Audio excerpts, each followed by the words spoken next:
Alrighty. As we know, last week on the Nightingale, we had quite an adventure. Well, at least two or three of us did. Down on Bahara after Disesh had his, I struggle to say magnificent, but we'll say interesting orb experience. He was, well, quite frankly, rightfully taken aback. Um, It was one hell of a ride, as all I'll say, and as he turned back after it was over, he realized that, well, Vanderveer wasn't part of his quorum anymore. Where could he have gone? That's a good question. Uh, well, a personal favor, no, scratch that. It wasn't a personal favor. He, um decided to stay with his patient after being asked whether or not it would be possible to, just probably to make sure she would have access to proper medical treatment in case there was a mistake. But as Arif decided to, uh, well, bring Captain Morgana in the middle of her convalescence to an area of space that, well, he'd been tending to his own. An area of space that now only he, Morgana, and Vanderveer know of its existence, including his nifty ship with an unexplained warp drive, perhaps to be gotten into later. But as they got there um, well, it turned out to be a repository of Elorian culture, Elorian statues, including one of Felix, Elorian libraries, and apparently Elorian recaptured dreams as his attempts to re-woo the captain apparently were successful. While the attempts mirrored on the planet, on Bahara, to woo these people and be included within and accepted within their culture to further discussion was also successful. Uh, and well, quite frankly, it was a good mood had by all until everyone got back up to the ship and realized, uh-oh, the captain is gone, the doctor is gone, and a reef is gone. However, with a note being left and a report being submitted with the proper uh, clearance of the captain explaining herself, the situation was, well, discovered. And where we left off, Disesh and company were about to head to the transporter room. Oh, well, we're heading to the transporter room just in time to see um, Arif, Morgana, and Vanderveer beam back. And oh, I apologize. No. Um, oh, uh, yes, the bridge was not informed. I apologize. Right now, the only people who do kind of know what happened with that are the people involved. Hakuri, Deseth, Vanderveer, Jill, and good old Molly Walker, but she's security, and I'm pretty sure that she knows how to keep a secret. So, where I'm going to leave us, actually, I know that we started to get into this last week, but instead, I'm going to back us up just a couple minutes, and I'm actually going to put us in said transporter room.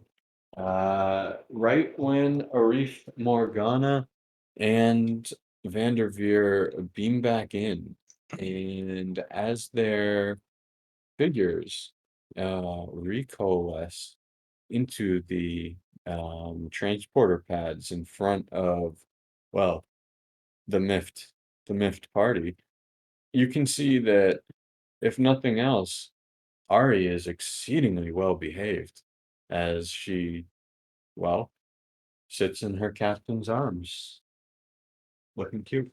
She does that. Oh, oh, um, well, I wasn't expecting a welcoming party.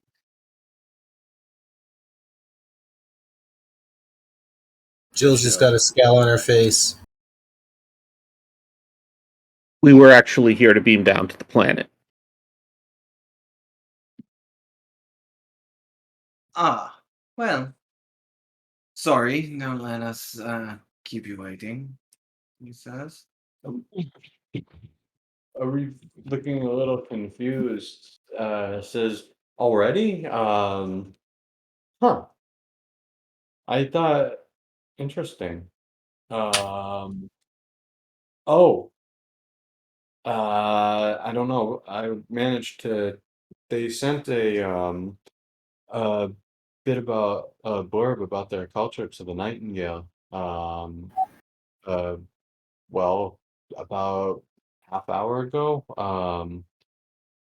They sorry, it auto uploaded to my file too. Seems like they probably best to go tomorrow. They've got a bit of a well, shutdown from what I see. Some sort of holy thing. We observed that, yes. Hmm. He says, apparently, I'm walking over to the computer and looking this up. you know what? That sounds like a good reason to get our first and not only roll out of the way. Why don't you give me a reason or insight with command, or you know what? I take security or science too. Difficulty 0.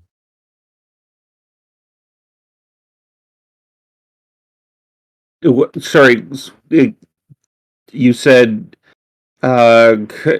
insight and what? Security or command? Um, insight Or or reason with command or science. okay. Would would my Oh yeah, yes, it would. cultural flexibility would come into this, presumably, right? Yes. So It's basically, not a Bajoran thing. yes. So remind me, is Reduces the that lower difficulty. difficulty or an extra dice? That's just reducing the difficulty. Okay, so whatever you get, we're gonna add 1 because it's already a difficulty 0. Okay. The Lori ration. Okay, so 2, getting you on the board with dose momentum. A good way to start it off. As you skim the briefing really quickly, and you see that yes, though this is the week of forgiveness, it's actually just ending. This entire week was like you observed a celebratory week.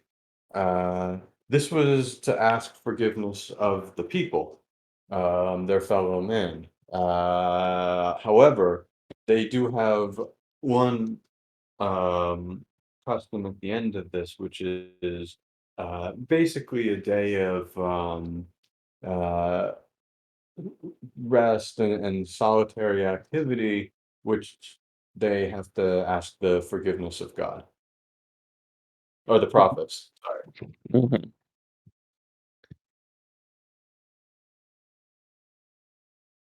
Disesh looks at this for a moment. He looks back up at Reef, and he he struggles for a moment, but then it's like, all right, we'll we'll reconvene at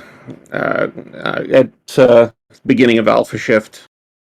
We'll do this on their timetable. Seems respectful. With a bit of a smile, looking at you, Arif says, you know, that's an interesting custom, don't you think? Before they have to ask forgiveness, well, of their patrons, they have to ask forgiveness of their fellow man. Huh. Tell me, does Bajor have that same custom? Or is this unique to them? I don't personally know the answer to that question.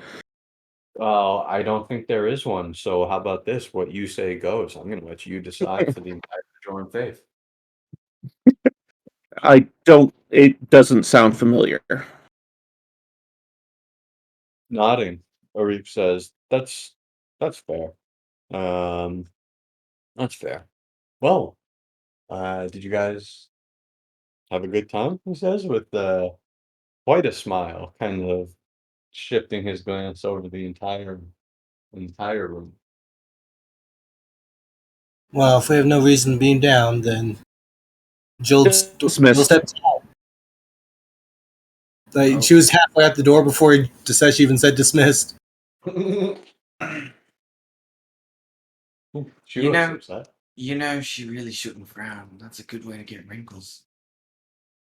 No, Dr. Vanderveer, could you walk with me? yeah. Oh, Captain, Jill, Commander. Commander, Commander. we seem to have lost our farm. Eh. Hi, She- Molly. She shrugs. Let's oh, huh. As Arif, before we head out with the session Van de Beers, as Arif looks to Hakari and he says, "Hello. Are you upset with us too?" Sorry, she stepped out for 30 seconds. Okay. In which case, we will follow. Let's She's follow Van de Beers. I'm back. She's back. In which case, would you have, I don't want to use the word petulantly, but would you have stormed out like everyone else? No. Okay, so as you still stay in the transporter room, as everyone else has kind of filed out to in annoyance, Arif looks to you and says, "Ah, we have one to stay with us. Interesting. Are you not irked with us like the others?" Not entirely, but I know that they definitely have a problem with how things down. I'm going to go back with them. I just wanted to let you all know that I respect the fact that you two wanted to have time alone. But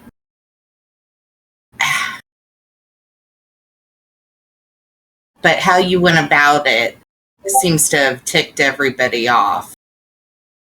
So I Yes, just think about it.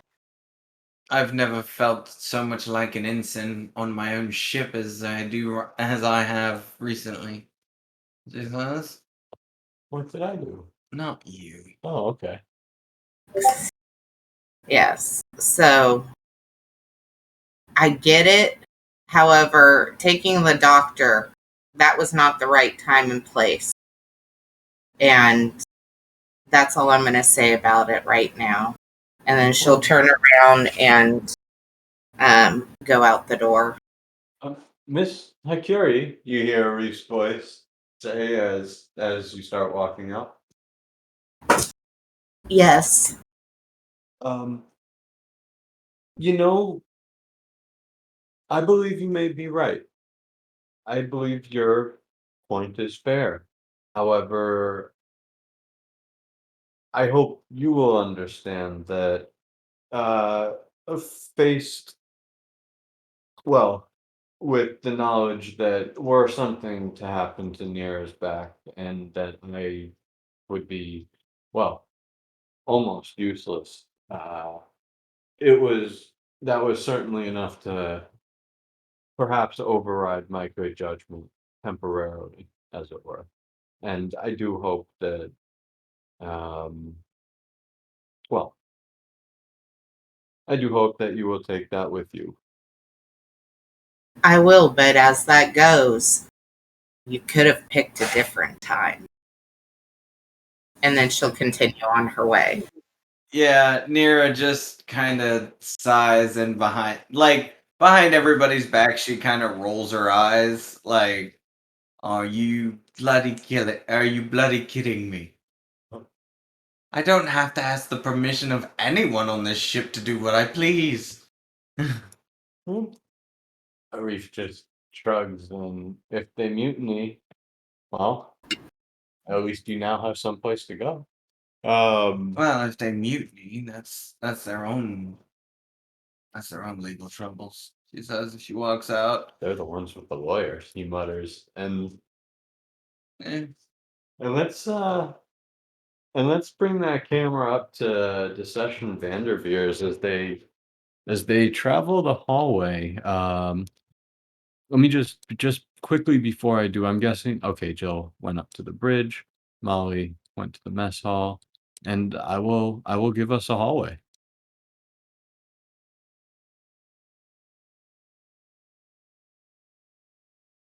As Vanderveer and Desesh, you find yourselves in the corridor, strolling to wherever, well, your journey and conversation doth take you.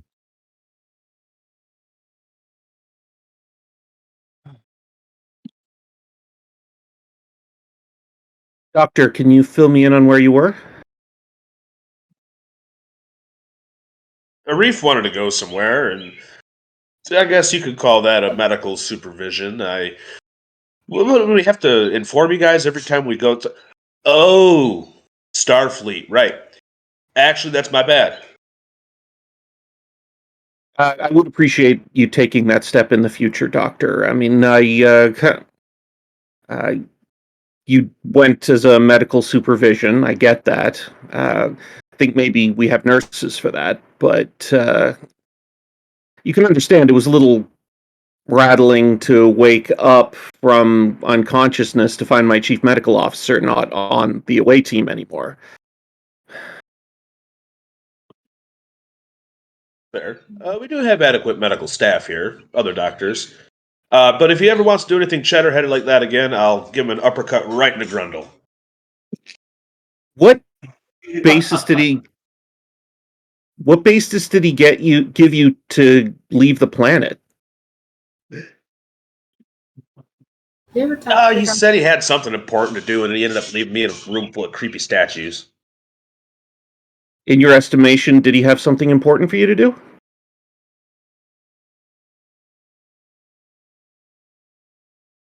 Oh, the captain gets kind of scary. He was probably just hoping she didn't get broke. Fair enough. When you do leave, just make sure that we can reach you, Doctor. This isn't about you, and I appreciate you filling me in.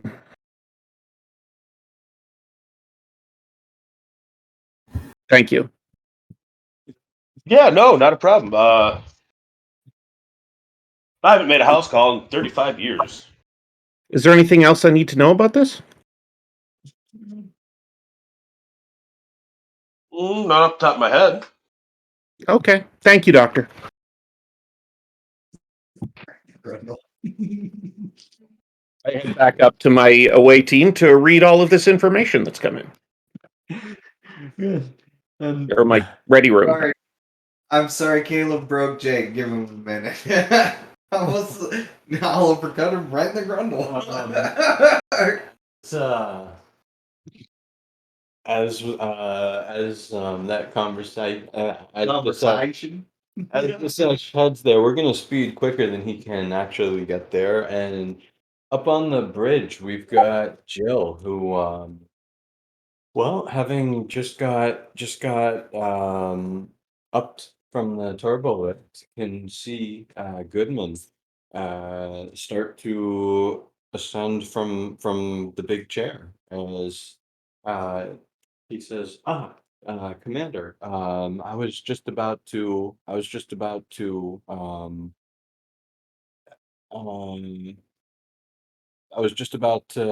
contact you and the captain. It appears that the son has sent us a message. He's noticed that he's heading to Bahara and, well, noticed that we were there too. So he said he should be here in a few hours. Um, understood. Just let him pass along the message. The planet is inaccessible for about 24 hours for religious purposes. Otherwise, we will see him when he arrives.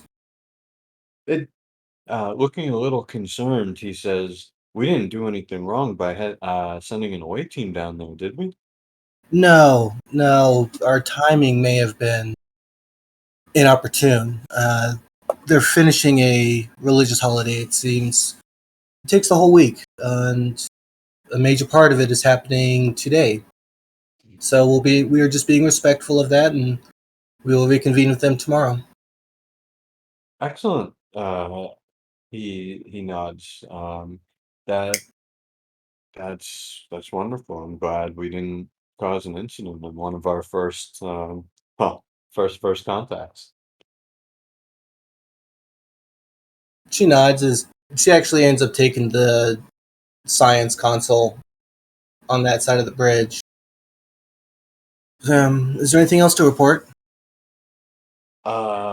Thinking about it, he says, "Not really. I well, I know I figured we'd be in orbit for a little bit, so I was considering suggesting a diagnostic um on the engines. Well, we don't really have any place to go, but what do you think?" She nods. Not a bad idea. They're coming due anyways. Go ahead with the diagnostic as long as it doesn't take them fully offline. Understood. I'll make sure no matter what that they can be ready and spooled up within 20 minutes. Very well. Thank you. And he walks off, this time passing the command chairs and heading to his own side of the bridge just as the turbo lift doors open yet again. And I believe Desesh said he was on his way to his office, so gotta get to the ready room. Unless I Yeah, didn't hear correct. I suspect I would probably walk onto the bridge and probably receive a similar report before I ended up disappearing back into my ready room again to read. But so like we can sort of assume that I probably get informed of the Dasan message and whatnot. Yep, absolutely. You get the 2 minute. Here's what's going on between Mhm. Dasan and the diagnostic that's about to take place. And Like, do I get this from Lawson or from someone else? It'd be from Jill. Okay. Like if it's just the two of them, though, he'll when he hears the message about Dasan, he's just like, "Do you feel stalked, Commander?" Yes, but very little we can do about it with what we No, have right. it's a fine line. I'm going to read some of this cultural information so that we don't get blindsided again. I'll be in my ready room. Very well. I'll be following up on the incident with the Vedek. Mm, thank you. and and as that's going on, where's Captain going? Arif, well, he he has a little bit of a personal mission to go on, so I think he's gonna well, he's gonna certainly let you know that, or he's gonna contact Kasara and have her meet the two of you there, and as She'll set Ari down on the ground. Let Ari roam. as Arif walks off, Kasara walks in, as she says, "Hi, Mom. Did it work?"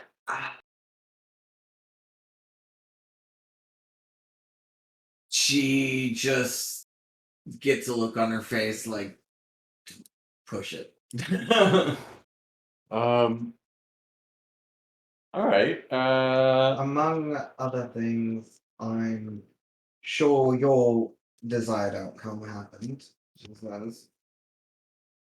Excellent. She says, Well, what'd you think of the well, what'd you think of the collection? It's pretty outrageous, don't you think?" Quite fast, yeah.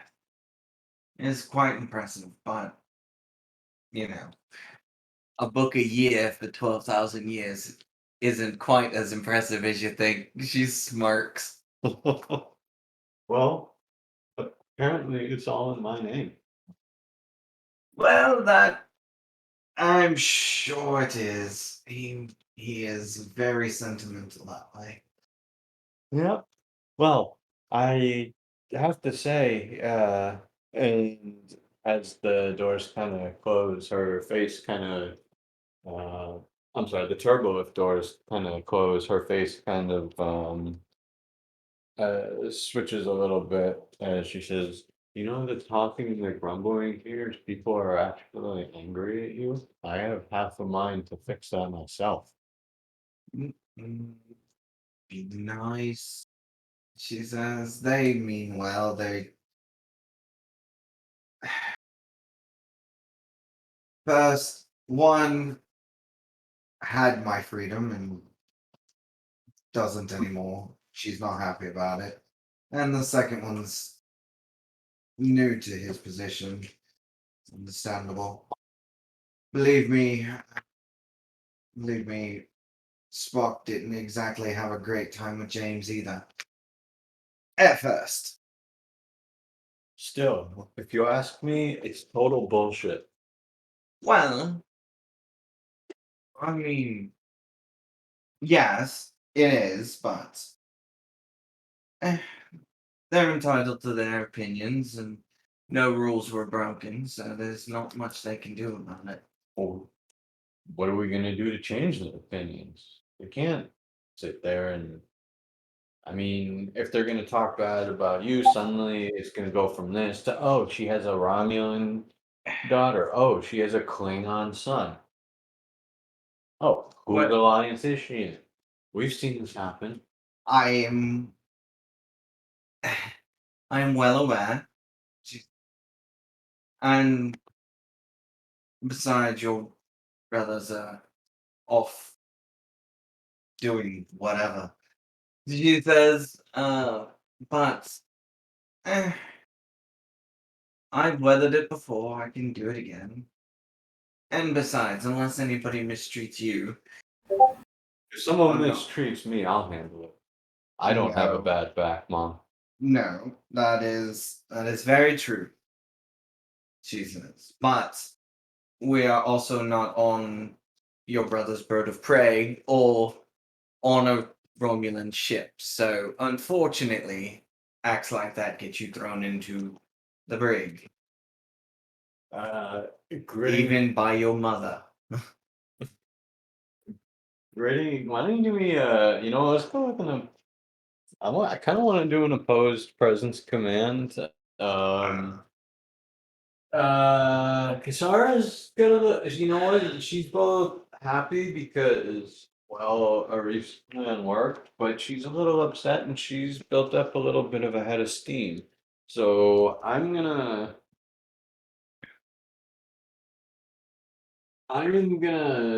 spend 3 threat so Kasara can roll 4 dice on a presence or command, and as I go to character. Yeah, I know how to do this.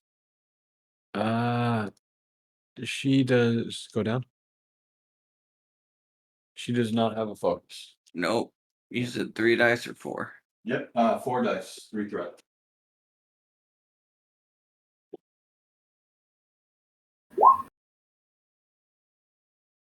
Um.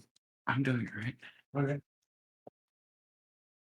Don't you have Alright. that feat that like talks people down from rash actions though?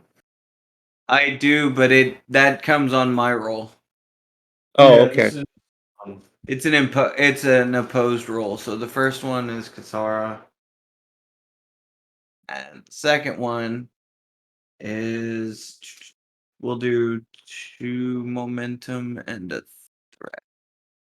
alrighty, bringing me back up to 6 threat, and you guys down to 0, giving you 4 dice. Actually, it gives me 5 because diffuse the tension. Then you have to give me another threat. No, I don't. You sure? Yep. Okay. Diffuse the tension is my 5th dice, I believe. Any free dice are first, then you buy after that. Yeah. Okay. But here's the thing. Okay, and as the two of you butt heads for a couple moments, it looks like there's no clear winner involved, and as you see that she is indeed gathering up a head of steam, and her hands are both kind of clutched and gripped so hard that you can start to see the white of her knuckles, or the green of her knuckles. You kind of put your hand over hers, and suddenly that kind of that simple act kind of breaks the tension, as it were, as as she kind of withdraws her hand. You can see it much looser than before as it starts to go to its normal color, and she looks at least temporarily mollified as the turbo lift doors open too. Well, she got off on wherever her quarters are. She hasn't been there in a bit. Fair enough, and as Kisara starts walking to the quarters, where did Hakuri go when she left the transporter room? She went up to her lab to check on things, and then she'd go up to yes, the bridge. Fair enough. And as you you know what, as you let's before we get to the bridge, as you get into your lab, and as I find the lab, you can see there's actually 2 people in said lab. One is Andas, one of the scientists that helped out with the whatchamacallit, the Evan cure, and also Duncan, uh who happens to simply be sitting there. Why? I don't know. I know why Andas is there, but This looks like a cool place to kick it. All right. Well, hello, everybody. You want to fill me in what's going on? I was just waiting for you to show up at some point. No, you. I'm mainly talking about the other. uh, Andas stands up nervously and says, I apologize. Was I not supposed to use the lab when you or Mr. Vanderveer weren't here?" No, that's absolutely fine. I was just seeing how things are going. "Oh, good," he says. I'm doing the preliminary uh work on, well, something I think that might be interesting, but I'm not I'm not ready to present it to you yet. Maybe in a couple hours. I'm building a presentation, as it were. Not a problem. No rush. Smiling, Continue. smiling, he thanks you and spins back and sits back down on his chair, kind of in the edge of the room, and spins back over to his console. Just don't burn out any brain cells while you're working on that thing. All right. Uh, I have no fear in that regard, he says before thinking for a moment and frowning and spinning back. She'll hit Duncan and be like, "Be nice." What? He's obviously he cares a lot about the presentation of the thing, but I just want to make sure it's not all fluff.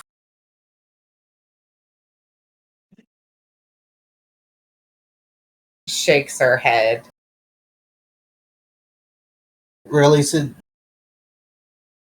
Come on, it's okay. So okay, yes, things have to look nice, but as long as the real stuff's in there, right? Um, I mean, if I'm Well- going to give you a report, you'd rather know what's in it instead of it being in all fancy words and crap, right? Depends. He shrugs. It's mostly fluff. The both of you hear kind of a murmur come from the corner.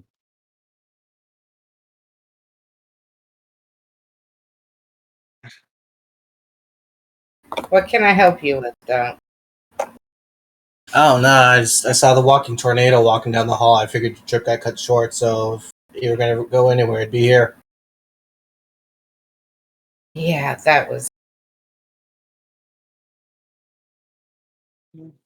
Yeah? What's up?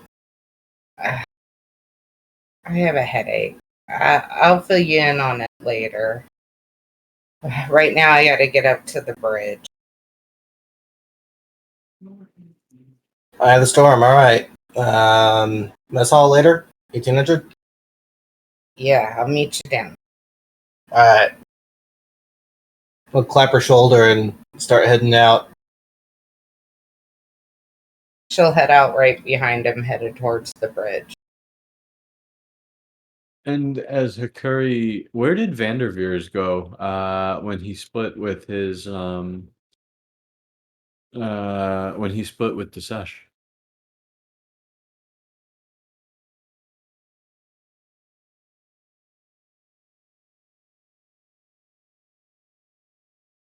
The medical lab to study Oh. my book. Alrighty. Okay then. See what a 24th century doctor can learn from a 3,000-year-old text. Ooh. Well, let me ask you a question, Desesh. So you do have the legal background, so I do think controlling your emotions isn't the hardest thing in the world for you to do. Mhm. So I will let you decide whether or not you think you should roll, pretty much.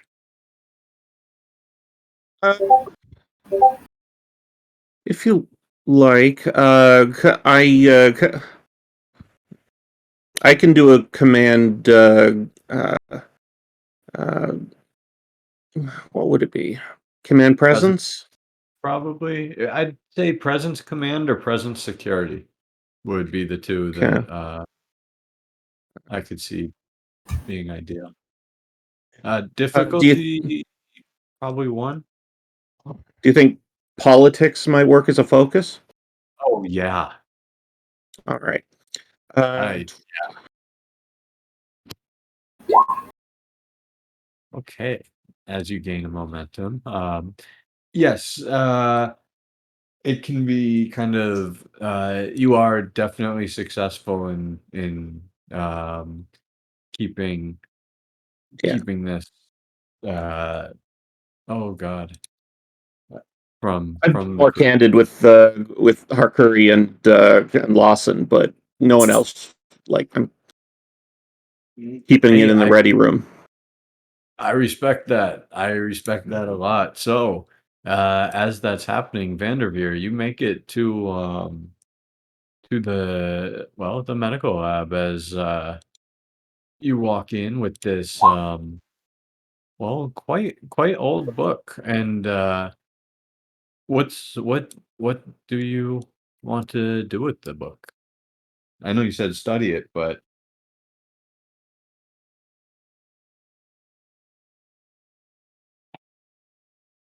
Uh, start at page 1. okay. I know that Urif had something he wanted to sort of point out in it that Vanderveer didn't really care about, but now that he's got time to sit down and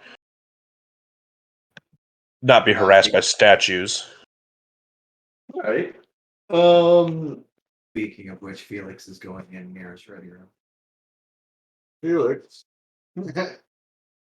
Okay. You know what? Okay, done. We'll get to that in a second.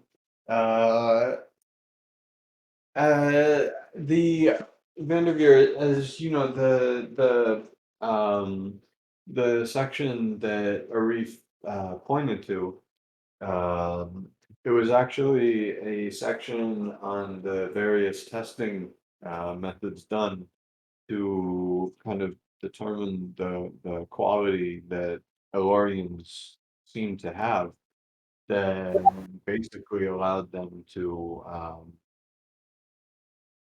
uh I guess live ageless, for lack of a better term, not ageless, but exceedingly long. And that's about three quarters of the way into the book. It seems like pretty dry and uh medically, though that's probably right up your alley. And just kind of beginning at page one, looking through the table of contents, you see that pretty much kind of uh, the entire um, second half, or I'm sorry, the entire fourth quarter is just straight test results and lab results. However, it's for the most part just kind of a Gray's Anatomy of the sorts for Elarians. I think it's Gray's Anatomy, right? Yeah. Yeah, okay. Grey's Anatomy is the medical book. Relatively identical to our own Grey's Anatomy. For the most part, except for a lot of it is, yeah. Except for the longevity and the time sensitivity, Elorians are essentially very, very long-lived humans. Yeah. Actually, the time is it all? I think it. I guess the time sensitivity is now all Elorians, but originally it was just the 150 that were on the Lakul. I think that might have been because that's all the it, Is that are left? yeah. Dodging that question for the moment because it doesn't need to be answered. There is nothing about time sensitivity in the book exactly. That might be in one of the other volumes, potentially. Um, but studying, that being said, the book itself is, except for a couple rumpled pages, where it fell, in quite pristine order. Um, even though it looks rather ancient.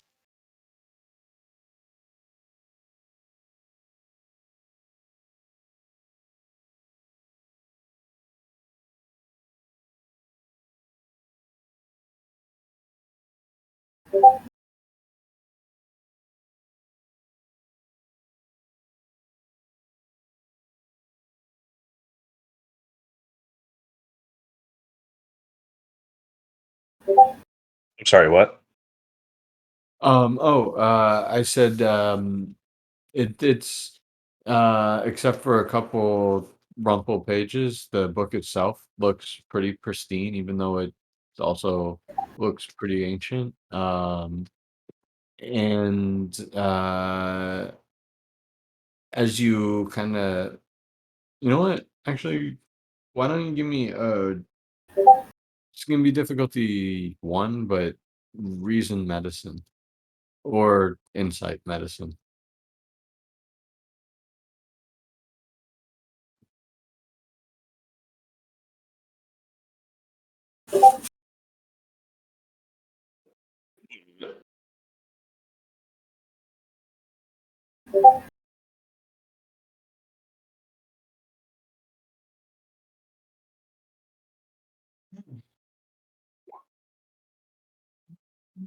Oh, jeez. A.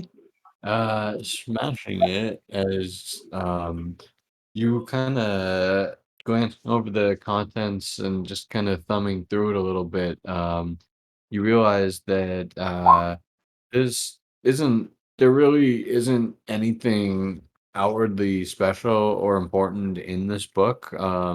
Certainly nothing that you couldn't really get with a just straight medical scan on your ship, and well, you could probably get better results as it were.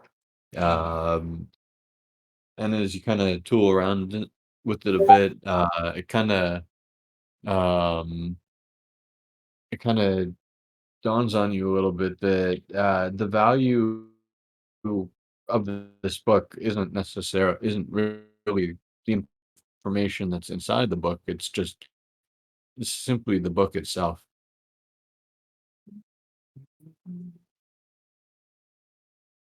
He gave you something to brag to your friends about.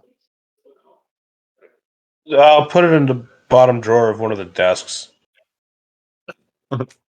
Oh, isn't it at least your desk, or is it just a random one? His desk. Okay.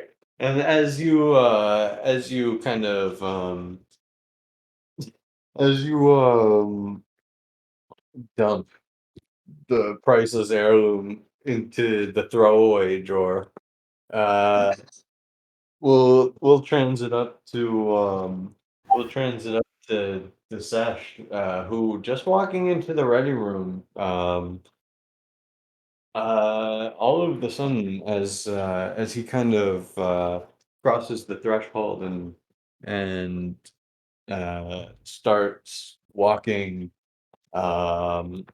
past, he sees over just in his peripherals what appears to be a large statue that, well, actually kind of looks like it's staring at him. Sorry, it feels like it's what? It looks like it's kind of staring at you, even though it's a statue. Computer, reset ready room to base state. Uh, know that. that's pretty much the answer you get. No. Is the ready room a projection? Sorry, Most, I'm not sure. most of it is just the ready room. All right. Is like little, you know. Yeah, maybe you happen to see a couple knickknacks and like you the shimmering alludes you to the fact that there's a coffee cup in the corner somewhere that disappears. Ari's food bowl disappear. Ari's bed disappears. But aside from that, everything pretty much remains. Statue's still there. Yes. Disesh's hand just casually goes up to his Daja pot and turns it on. He's like, nope. It's Then I'm gonna leaving go over and look at this statue. Oh, I'm sorry. I have to say, after I heard his hand goes up to his badge, I missed the. his Oh, it wasn't his badge. earring. Oh, his earring. Yeah, the Daja Pa, the Bajoran earring. I'm turning on the thing that protects my mind from intrusion. That's even better. And as you feel the small little vibration to let you know that it's active, the statue does not respond. Right? I'm gonna walk over and investigate. Uh, Yeah. Um, it looks extremely old, and if you kind of walked in towards it in a straight line, it would seem unchanging. However, if at some point you pivoted or juked or kind of slanted your stride a little bit, mhm. it would appear as if the eyes were following you. But as you approach, the statue still has no response. Yeah, I am examining the eyes first and foremost, and uh, I I am sort of looking for evidence of where this came from. Absolutely. So are you kind of eyeballing it, or are you pulling out a scanner? No, I'm eyeballing it at this point because I don't actually think it's here. Oh, But at the moment, I'm sort of dealing with it as I expect it to be a vision, uh, uh, but like I'm just examining it at the moment. I don't think I'm not reacting as if it's a threat to me. okay, that's fair. And as you get in closer, uh, evidence to how it got in here, you don't manage to see. There's doesn't appear to be a scuff in the carpet or a scratch on the floor or anything like that to suggest that it was moved or whatnot. However, as you get up close to the eyes, you can you can see that within within the stone appears to be minute imperfections and chips at a certain angle or way that as you kind of much closer now kind of shift your head from left to right, uh, you can see that those indents and chips kind of catch and refract the light in such a way as it does create an optical illusion that in whichever direction you are looking at it, it does appear to be staring at you. Mhm. This appears to be sort of some sort of mundane effect, though. It's not. Uh, this thing is just a stone statue, as far as I can tell. Yes.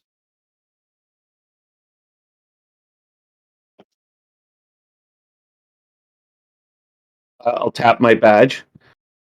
Jill, could you come speak to me in my ready room, please?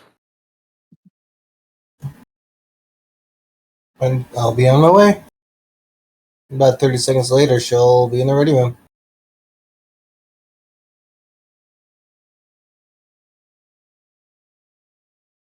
All right. When she comes in, I'm watching her.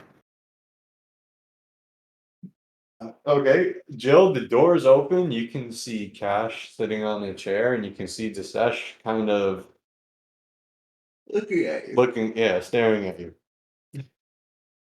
Yeah, when she walks in, it takes a moment to catch his eyes, and she's noticeably more relaxed than when she was on the bridge. And just takes about the, you wanted to see me? Where's her eye line? I want to know if she could see the statue. I mean, she can That's see it, where's whether she notices it. and say where's the statue at relative to the office? Is it like next to the main doorway, or is it? If it Well, isn't like really obvious from the door, then I would be standing behind the statue when she came in, slightly. oh, okay. So I'm gonna put it kind of in this corner over here where the nightingale bird is. Yeah. If it's there, she'll notice it and then turn her attention to the commander. Peekaboo. Okay, so she can see it. Yes, yes. Do you know where this came from, Commander? No. It I doubt doesn't it. appear to be dangerous right now, but could you check the logs and find out when it appeared? It's not a hologram. Of course. And she'll go to the desk and she'll start rifling through some of the logs. Absolutely. Actually, if you could do it on the bridge, please. Very well. Yeah, she'll go back to the console and Absolutely. start digging around. Desesh turns back to the statue. Do you have something to say? The statue does not respond. It just looks at you. Desesh goes back and sits behind his desk and kind of examines it. Can I figure out whether it's a Bajoran statue or whether it's something else? Like what? Oh. Like, can I do an art appraisal of this thing? Yeah, let's get a couple dual rolls here. Let's figure out the timing and let's do the art. So for Jill, let's go with the control or reason with engineering.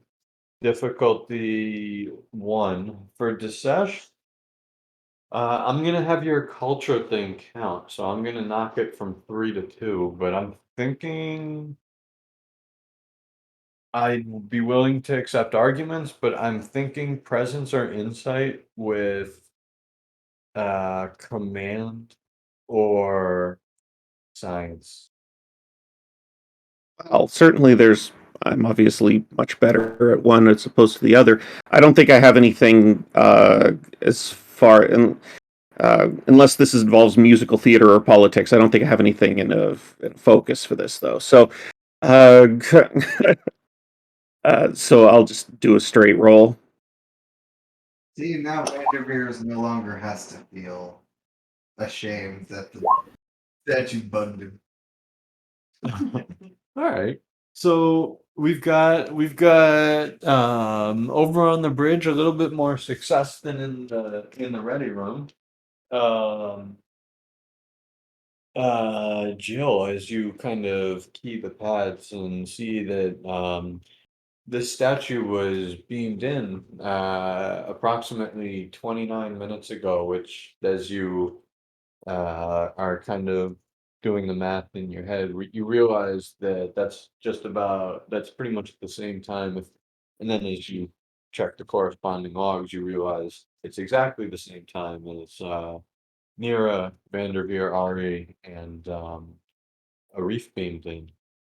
Uh, However, while that's going on in the ready room, to sash your own personal kind of administrations into looking at it, that you don't really you see no common markings, and while you're reasonably sure that this statue really has nothing to do with Bajor, past or present, you really don't know what it is.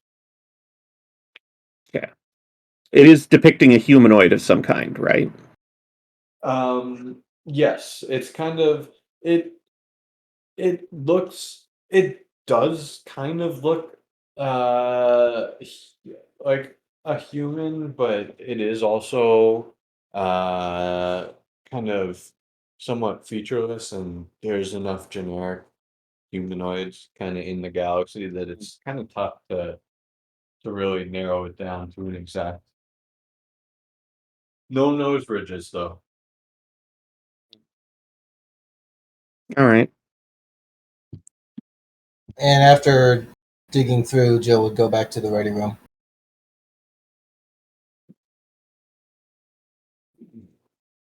The door's open. Yeah. Yeah. Welcome back in. So it looks like the statue was transported in at the same time that Arif and the captain had returned.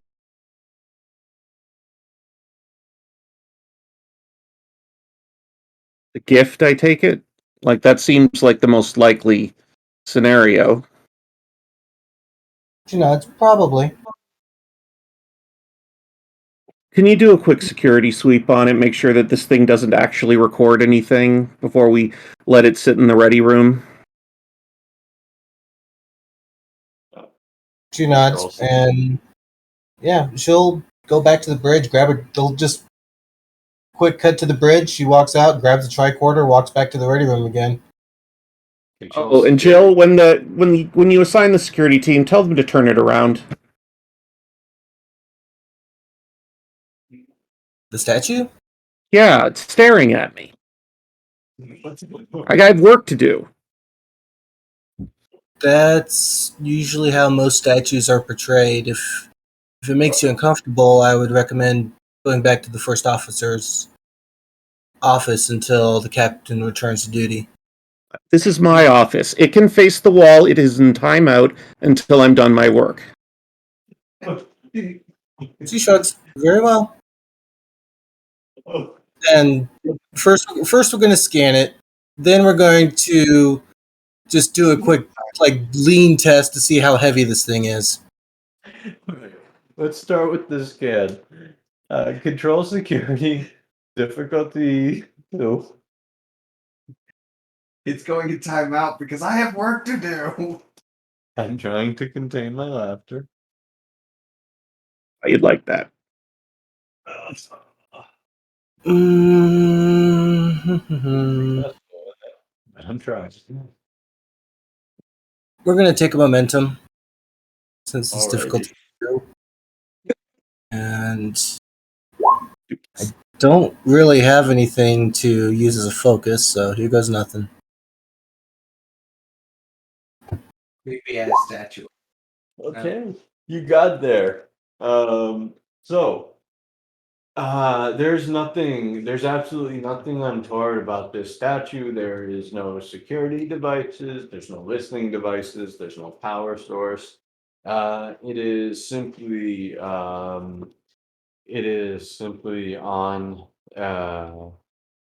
on it's simply stone and a little bit of crystals, of different crystalline substances, but those are pretty much all concentrated around the eyes, kind of melded into those little indents and crevices. However, the one nice thing that you do manage to find as a result of the scan is that though the stone pillar is exceedingly heavy, and you can see that it weighs in the neighborhood total, the statue in total of about 800 pounds. Um, the stone pillar appears to have a swivel. While Jill is running the tricorder over this thing, so there just seems to be a number of mundane components, a few crystals, and oh, this is interesting. She'll focus in on the torso of the statue for a brief moment.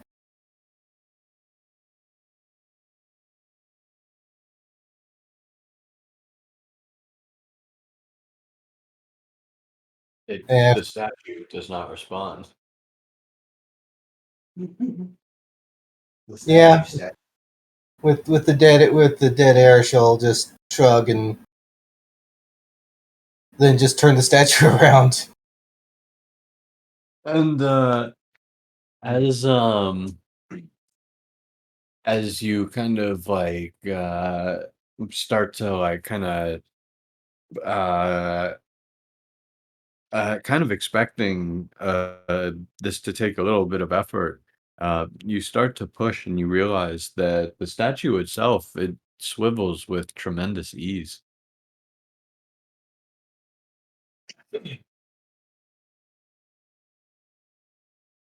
Yeah, so statue will get turned facing the wall, and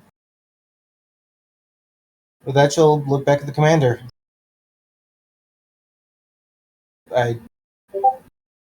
Anything else? That'll be fine. Thank you, Lawson.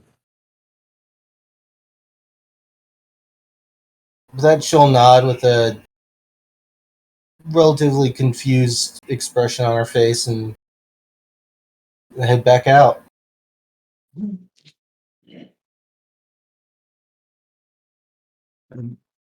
And she's going back to her request for information between Deep Space Nine and all the other and the different wormhole scans that she was asking for. Absolutely. And as you see that the computer is still processing and working on it,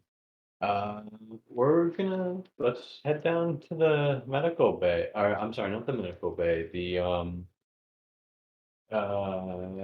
The captain's quarters, where she's had only maybe about, let's call it 3.5 minutes of rest and relaxation before Kisar pops in from the other room, having been done with the refresher and taking a sonic shower, and she says, "Okay, Mom, you've relaxed long enough, and you were just out, so now we're gonna go get you examined just to make sure. After all, you're reporting back for duty soon, and well, I just sat down. I know, and now you're gonna just stand up, and I'll help you," she says, coming, but come on, the sooner you get this done, the sooner you can take a nap, and then, well, you can have your shift back. Let's go. Don't haunt me, Mom. Just get your ass up. Let's go. You used to say this to me all the time. Yes. Well, there's a difference between this particular interaction. I am the parent. Not if you're gonna sit there like a lazy nothing all day.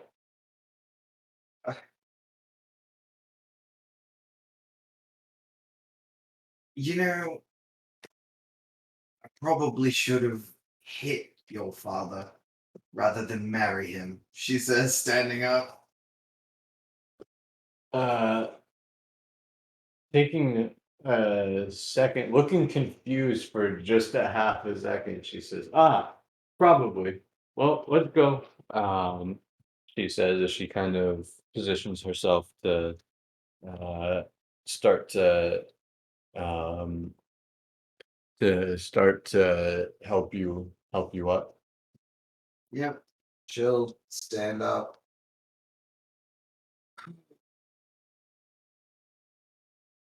Yep. Come on, Gari, she says as she goes and starts walking towards the med bay begrudgingly. She just wanted to sit in her chair and read. And as you're walking, and Ari kind of starts to uh, swivel between your feet, both of your legs, as the trip continues.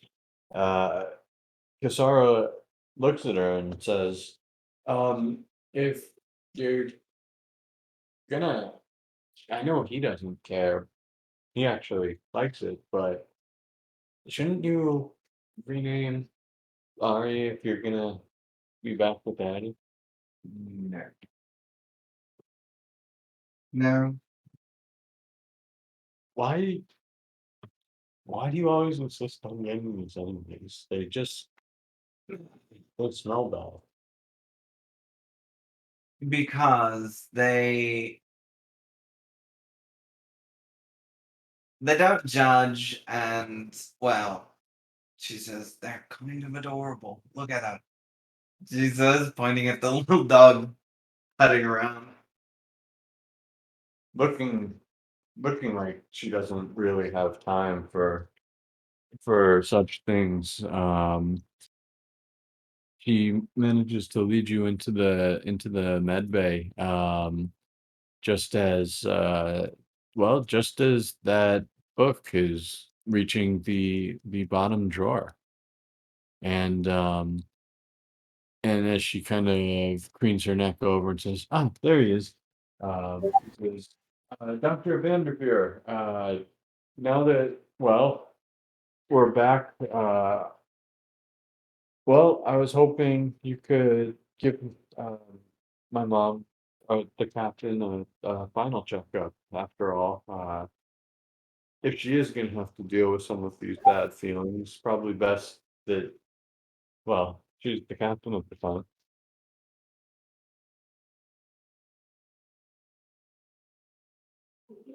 What? And that's what Vanderveer says.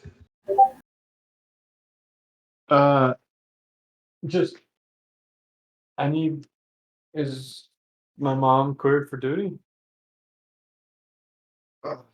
Well, for light duty, yeah. Oh, okay. Well, uh, then as Kassar says, I guess we don't need to be here. Let's go check on your statue and make sure it arrived.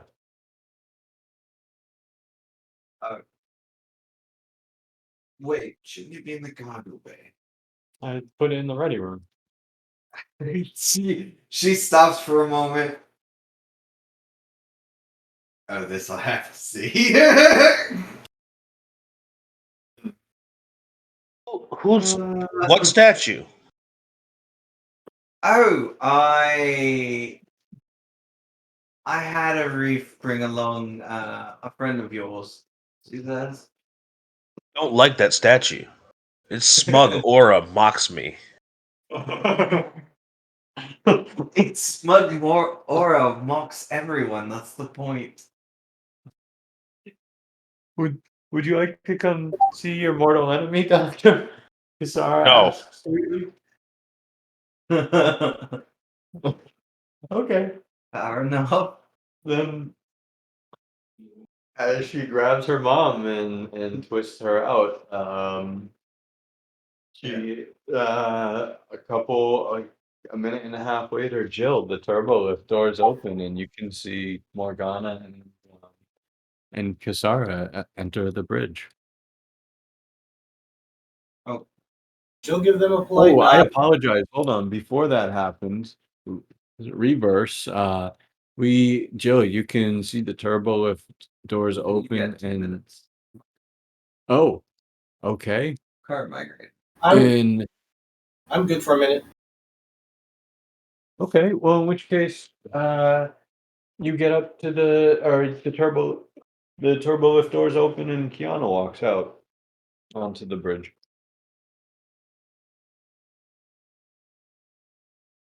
She'll give Kiana a polite nod as usual. I'm just mostly busy with the information she was trying to get. Enough. And Kiana, as you kind of head over and take your own station, you can see Jill actually next to you as opposed to, well, in the center of the bridge. Like for the most part, when you've had bridge duty, she's been. Anything I can help you with? Not unless you have an inroads to the Bajoran leadership. Can't say I do. I'm just trying to collect the information for the transport, possibly comparing it with your one. Sometimes these requests takes a little bit of time. I understand. Just let me know if you need any help. Of course. Thank you.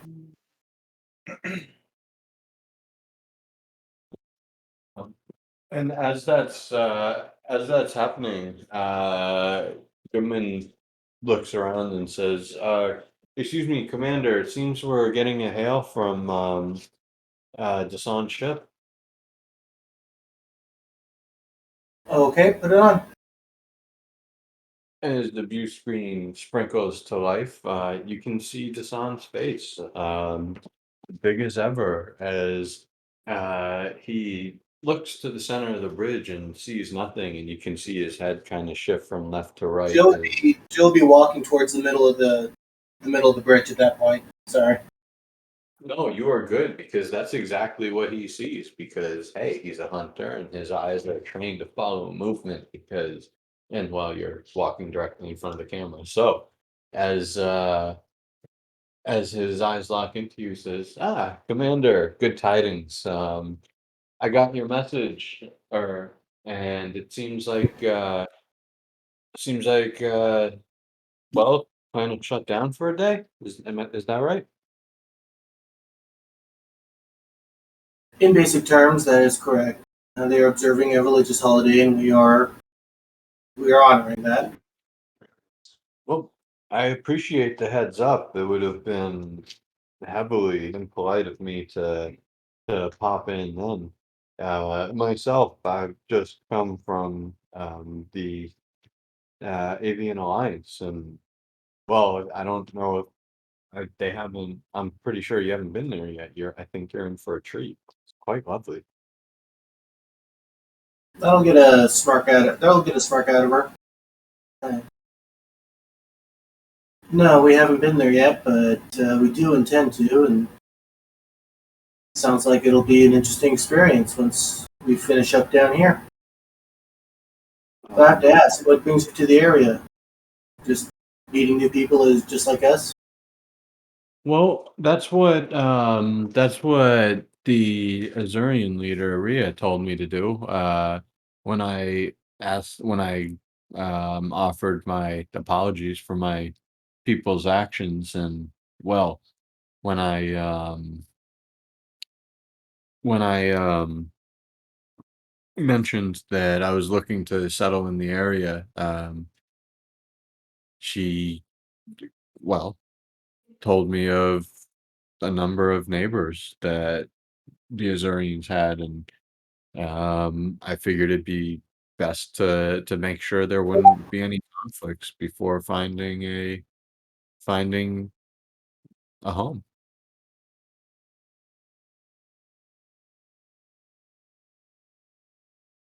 Well, it's only polite to understand your neighbors before moving. Huh. It's what the Federation would do if I am to understand it correctly. So I figured, well, decent decent role models and all. She'll nod at that. Oh, Absolutely. However, I'm sorry. Go ahead. Absolutely. Um, however, being that, well, we both appear to be all dressed up and nowhere to go, with nowhere to go. Perhaps when my ship arrives in system, we could all share a meal.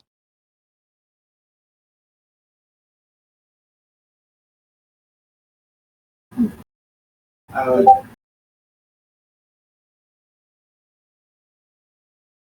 I would appreciate that. Do you still use your standard clocks, or have you adopted for the Federation timescale? Sorry, say that again. Have you adopted the Federation timescale? It's easily enough converted. If memory serves, we should be in orbit of Bahara in about 2.5 hours. Well, then I suppose the next question is, your ship or ours? Uh, Shrugging, he says, "Well, I can't lie. Your ship is certainly nicer. However, I have nothing to hide either, so I'll leave that up to you. Um, I assume 2.5 hours is enough time for you to decide."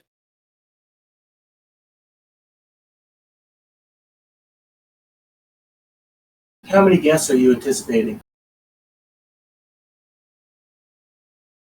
Um, cocking his head to the side, he says, "If you're," uh,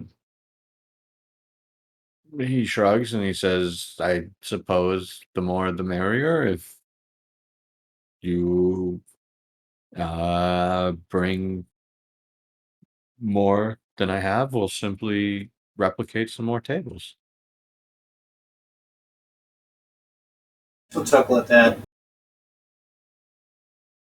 Well, a few hours should be ample enough time. Our shift will be off duty by then. Excellent.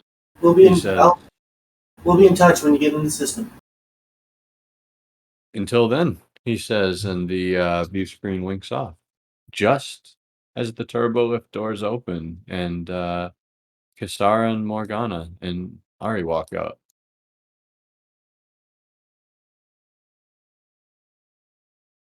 Yeah, they'll walk in with Jill standing in the center of the bridge, just about to turn to head back to her console when the captain walks in and says, "Oh," and gives Captain a nod. How are you feeling? I'm feeling perfectly alright. A little stiff, but sorry, we won't at a moment. Apparently my daughter's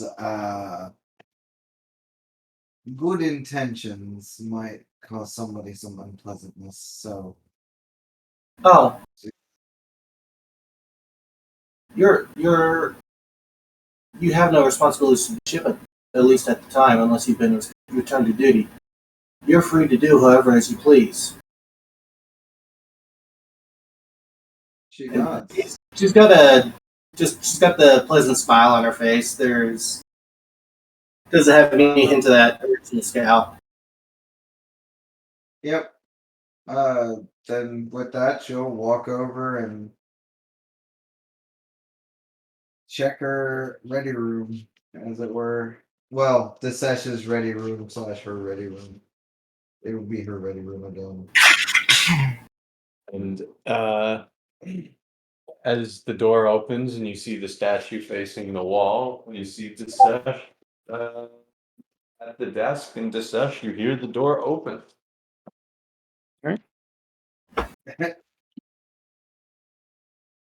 When the captain enters, I stand up and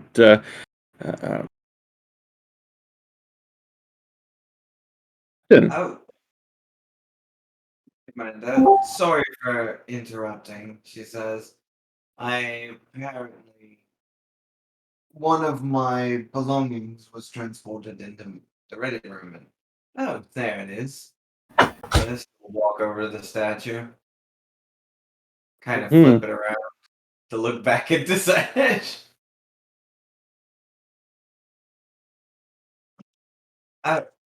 Sorry. I should probably explain this.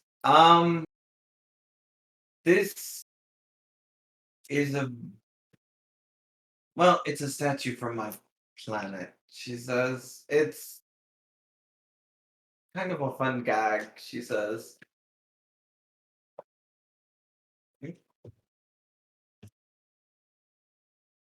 "I'm sorry if it disturbed you."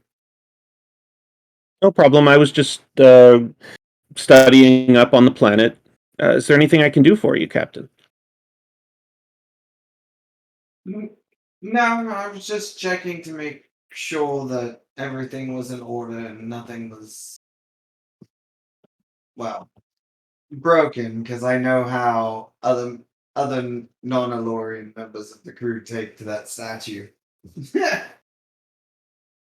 So, At that, I haven't Kisara, fully checked out. It's fine.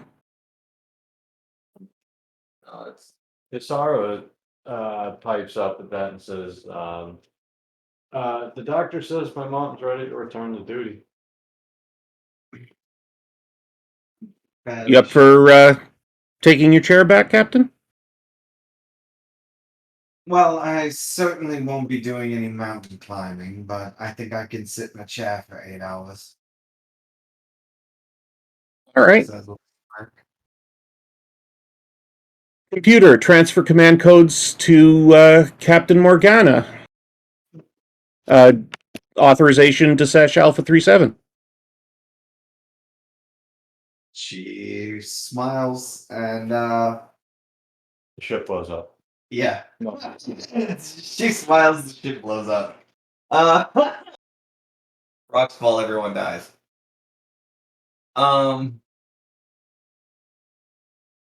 Right. Well, if you are still you're still working in here, I have an office, Captain. okay. She nods. Well then out with you then. She says with a smirk. Very well, Captain. Thank you. She nods. And she'll go sit in her chair after the fact. And when he leaves, she'll say, "Computer, activate Morgana Ready Room 3." And all of her shit pops back up. Well, as the coffee cup in the corner apparently reappears along with the dog bed and the dog food and the water, Ari gives a happy little yip as she sees it and beelines towards it as the sesh kind of takes off and uh, as the next well, as Joe kind of sits there and waits for the computer to work, and everyone seems to kind of be just going along as normal. I'm probably gonna skip us ahead those 2.5 hours unless anyone has something specific that Sesh is just There, reading. there would be a at least a message waiting for the Sash to speak to Jill. ooh. Well, she's on the bridge, and I am too, because I probably would have just like moved over to the bridge and continued reading. So Okay. Well, I figured you said your you office, can just but call me anyways, over. I said that to the Yeah. captain. That's not where I went. fair. Nah. Then when Desesh gets onto the bridge, Commander, finished had an interesting chat with Dasan. Apparently, he'll be in the system in a couple of hours, and he invited us to dinner. Really? Just so you know, Commander, I'm no longer in command here. The captain has retaken that responsibility, so I'm going to pass that information on to her. Uh, She nods. Very well. I'll, if you can make whatever arrangements, I'll confirm whether the captain wishes to be in attendance. The only question that really remains open is our ship or his? Do you have any thoughts?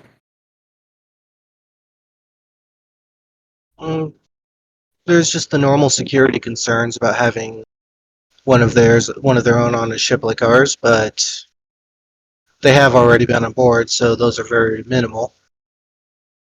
On the other hand, if we were over there, it gives us a chance to explore or at least see more of how their ship operates and see how their culture is adapted to the Federation, considering that's the adopted culture he's trying to portray. Yeah, we hosted last time, and I'm on the impression that, well, quite frankly, his following us is unnerving me. I'd like to know a little bit more about what's going on, and I feel that going over there might be an opportunity to learn something. But the captain will make the decision. She nods. For what it's worth, he did state that he was directed to make contact with the other powers in the area, much as we have by the Azurians, and he had recently come from the Avian Alliance. Seth shakes his head. I don't like Jill X just- factors.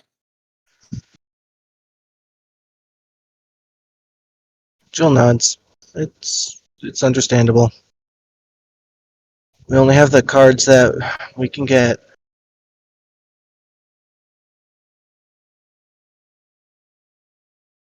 All right, I'll let the I'll captain send know. him. Very well. Either way, let me know, and I'll advise the sesh. We'll meet him on his ship when he arrives. All right. I head back over to the ready room. Doo-doo-doo-doo. And Captain, there's been a communication from Dasan. Evidently, there's been a dinner invitation. He's going to be entering the area within the next couple of hours. Are you interested in attending? And do we host or do they? Is the question. Well. Hmm. Well, yes, I will be attending as uh far as hosting it here. Something tells me we won't have the time for us to put together something Jill would actually be okay with. He says with a genuine smile. She's not being snarky or anything. She's like thinking about it from a Ryzen point of view, like there's not enough time. So if they've offered to host on their ship, I don't see why not. Who should hold the con? I'll probably Goodman. He's the bridge officer after the fact. All I can right. do it. Sorry, helpfully chimes in. No, sweetie, you can't. All right. Who do you want on the away team then? Well, let's see. You, Jill, the two doctors. Him and Arif seem close, so probably Arif. All right. I'll let them know. She nods. Sasha waits to be dismissed. Oh, sorry, it's been a bit. She says dismissed. Disesh heads out and sends just an electronic message to all of the people to be ready for the away team. It's dinner. Yep. So, as Hikuri, Jill will give the heads up to the sesh. It's only fair that he has time to set something up. Dasan. Sorry, yeah, Dasan. So Thank you, Kat. Thank you, Commander. he definitely acknowledges and sends the praise as a thank you. As you, Hikuri, get the message and realize suddenly you are now double booked for dinner. Yes, she'll send a message to Duncan for a rain check so she could be available to go.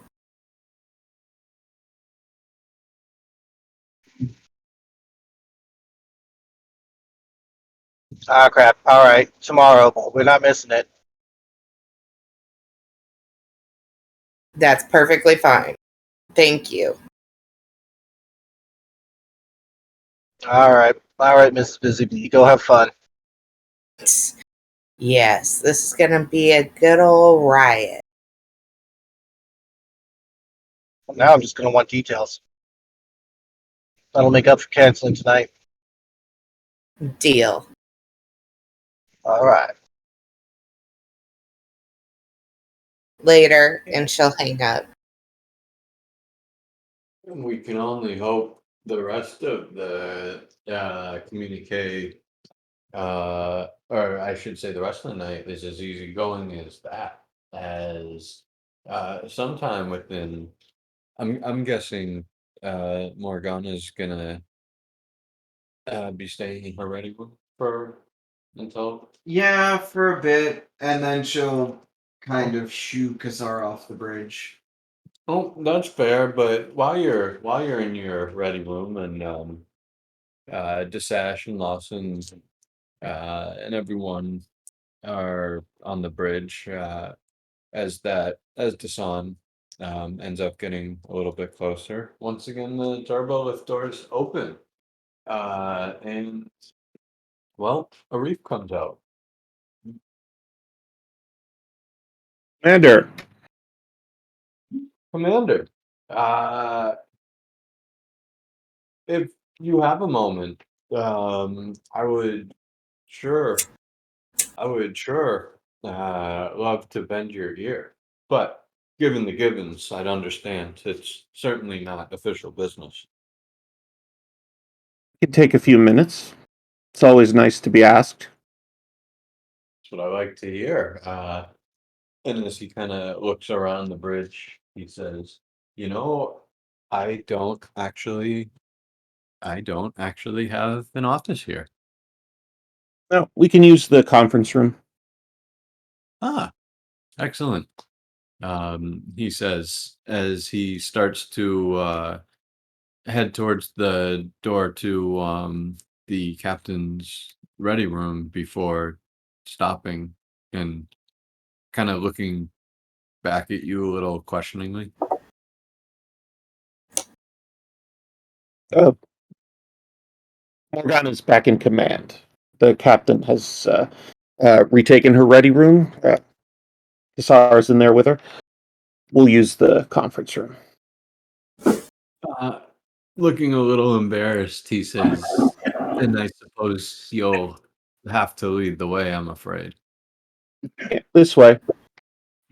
Ah, thank you. And nodding to Joe pleasantly and Hakiri pleasantly as he passes. Commander, He you have the Jill is bridge. blank faced. I'm sorry, what'd you say? I said, Commander, you have the bridge. Understood. and Arif internally as much as he wants to say me. Um, he's gonna read the room and withhold himself as he gets led to the conference room and as the door shut, he says, "Commander."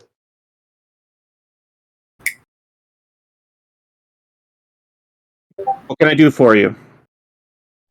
Well, as I'm sure you know, I'm pretty well at reading people, and I can't help but notice that you and Commander Lawson are particularly a little upset about this incident, and quite frankly, I've read both of your files, and uh, considering how both stellar, interesting, and illuminating they were, I would figure that your own sense of propriety and, duty and decorum wouldn't allow you to really easily uh, hmm, figure out a way to expose your own negativity towards the captain. So I figured I'd, well, come here and be a sounding board and a venting board and hopefully not a punching bag as you know perhaps a helpful release.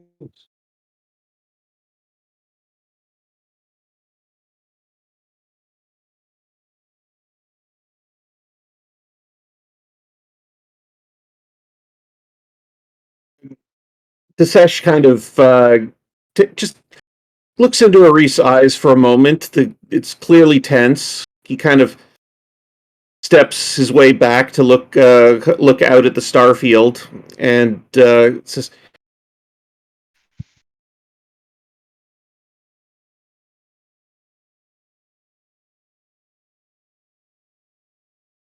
Arif,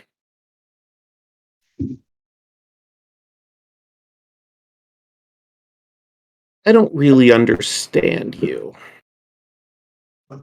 Well,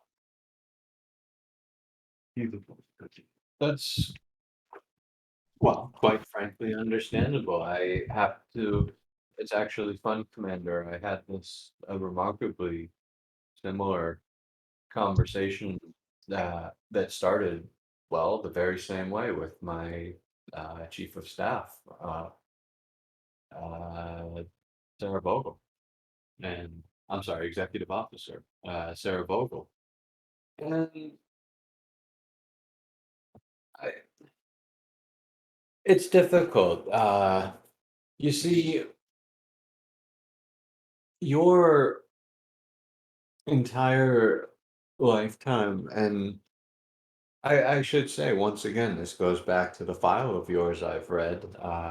You've managed to grasp out of thin air a remarkable amount of, well, wisdom and intelligence, and kind of fill your own war chest with it.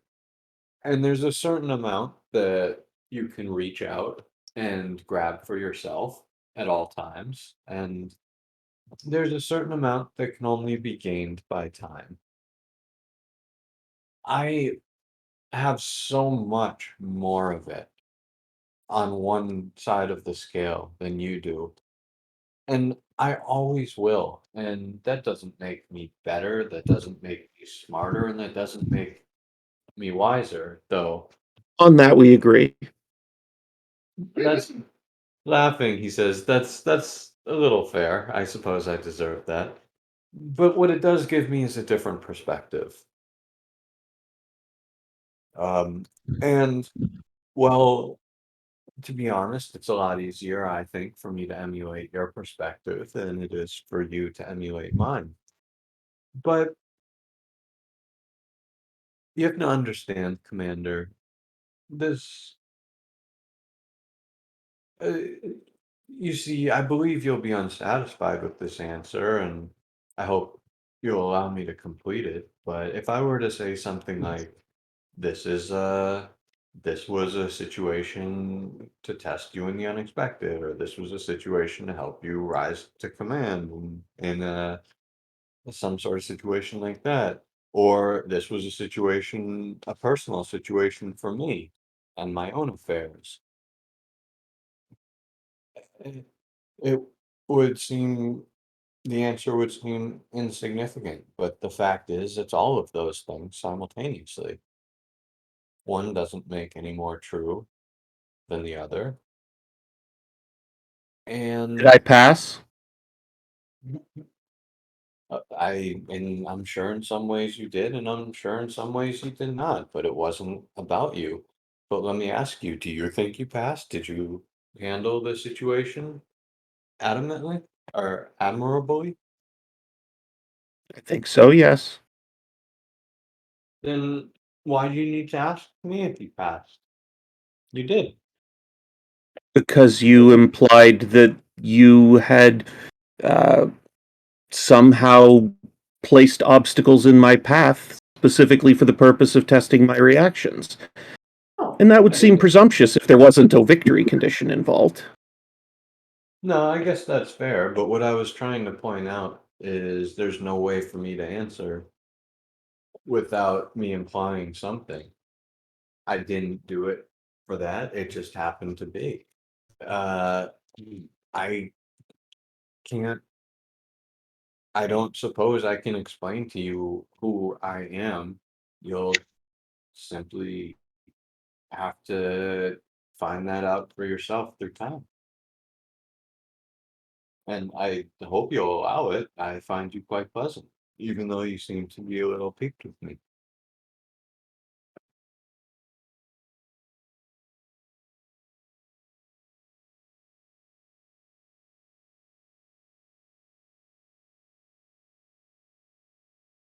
I don't like you, Arif.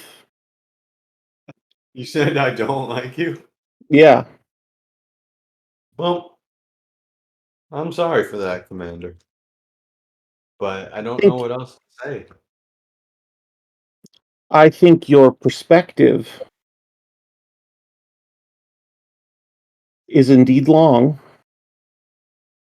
and I think in some respects that makes you a tourist in that uniform. I agree. That's a very good way to put it. Well, you can understand But why that's upsetting for me. When I look at a uniform like that, I see the uniform that I was quite prepared to die in. and if just that, and I mean not to belittle any of that, but should your prophets make contact, and I apologize if this question itself is insulting, I just don't know. Should they make contact and say you're in the wrong uniform, would you continue to don it?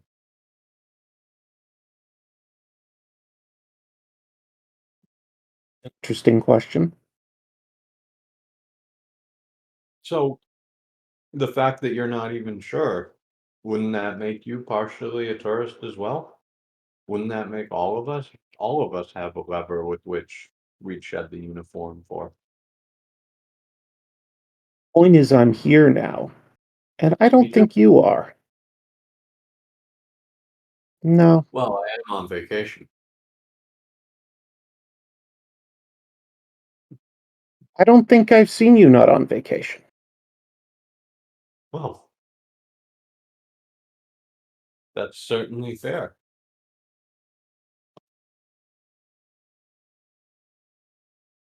I suppose that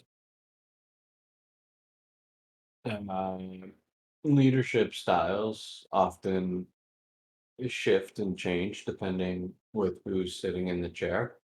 And quite frankly, they don't work the same for everyone. But I assure you, my record is just as sterling and quite longer.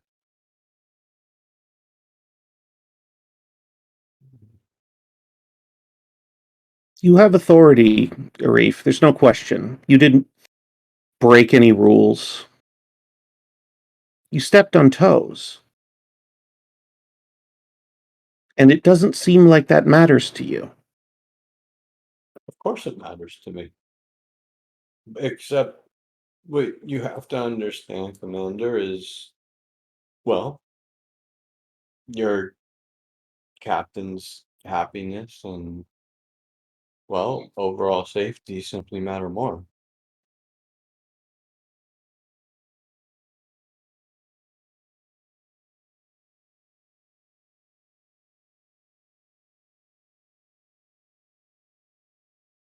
I guess we understand each other. Excellent. Then are we to remain not friends? Are you prepared to apologize? Have I not? I apologize.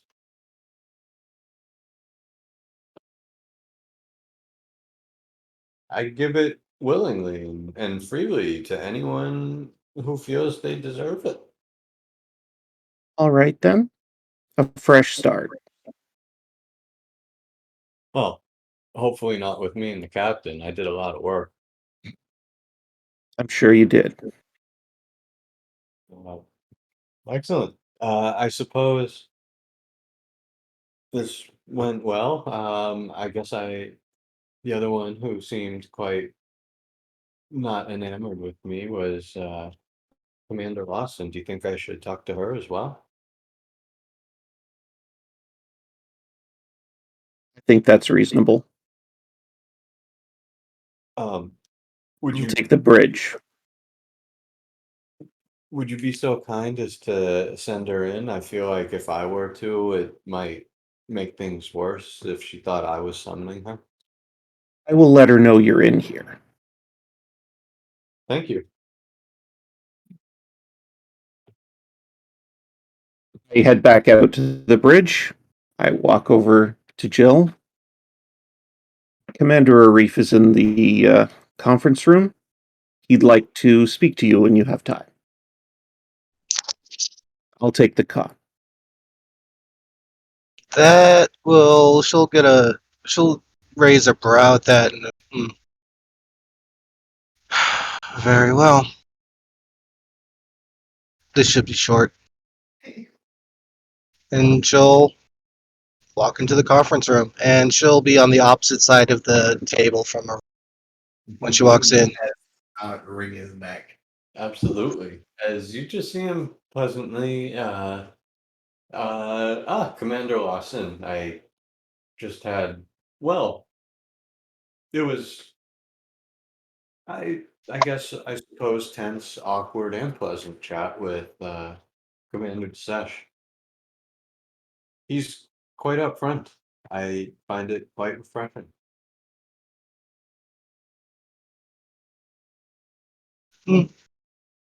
That's understandable. I hope you're able to learn something from it. Yeah, I've learned that talking to Commander Sesh is quite refreshing. Um, so, about I was hoping to take a couple minutes to speak with you, if I may, especially in light of, well, the incident. You mean when you coerced our chief medical officer to abandon the ship and go off with you to a private encounter? That is, I suppose, a rather negative slant of looking at it. It's not a view that I share. However, I can certainly see why it'd be possible to see it that way.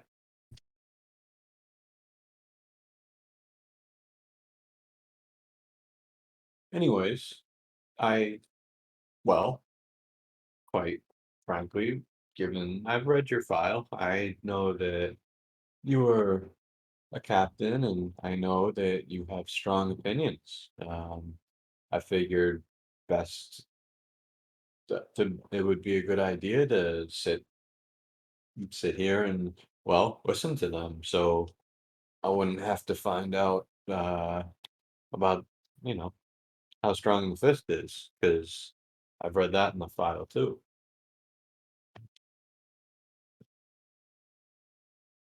He gets a slight smirk out of her with that remark. So we'll do this now then. Okay. And she will.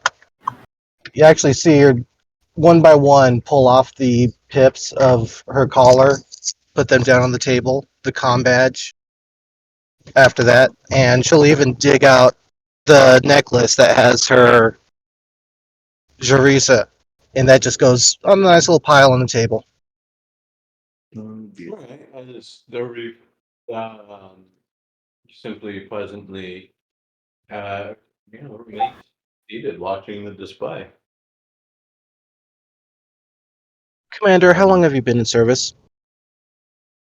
Uh, you actually see his eyes kind of think back a little bit, um, as he says, a little over 127 years, I believe. It might be 129.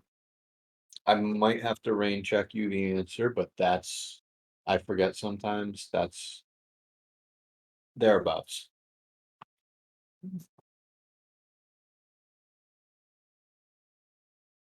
Okay, so you blatantly ignored and disrespected the structure of the ship and her crew. Being as old as you are, as long as you've served, not to mention you falsified the importance behind calling Dr. Vanderveer back to the ship. No, you don't need any of our SATA leave, nor does the captain. You're both free and off duty. That's not an issue at all. But you removed our chief doctor from the ship in the middle of a potentially volatile situation. Whether it's 4 hours, 4 weeks, doesn't matter. You know how volatile first contact situations can be. Whether or not anybody was hurt, You knew the potential was there, and you willfully deprived the Nightingale of her chief doctor. Civilian or not, he's still charged with the health of his crew and those aboard her. And that recent stunt, you just showed the rest of the crew that Commander Arif can come in and do whatever he wants, regardless of the danger the rest of us could be in. And that Desesh's authority meant nothing when Arif is on board. You used our ship as a cargo hauler for your personal transport. And he just now asked if you had an office for yourself. What does that say for everybody else? Are you so self-absorbed with yourself and so far detached from reality that none of that or none of us was worth a little patience? No wonder you were relieved from command. No. Um, as Arif's face just kind of maintains that pleasant expression, he says, "There's a lot of truth in there, Commander. However, there's a couple key points that, uh, well, I believe are irrefutably debatable. Uh, the first and probably the easiest one is, well, I have not been removed from command. I've simply been, I've simply, well, you've been a captain. You know how it is when you piss off an admiral. You make yourself scarce for a week. That's not exactly the same thing. My Besides, understanding was that it was not your choice to be on this sabbatical. it would, yes and no. And it's a Had I matter of not heard, semantics. well, no, had I not heard about Nira's back surgery, then I probably would not have had a choice. But as it happens, it just worked out. Um, Seems like you made a matter of convenience out of a situation. well, I did. I think I was quite frankly wrongfully under under scope. I mean, I have caught some flack for withhold not breaking the law.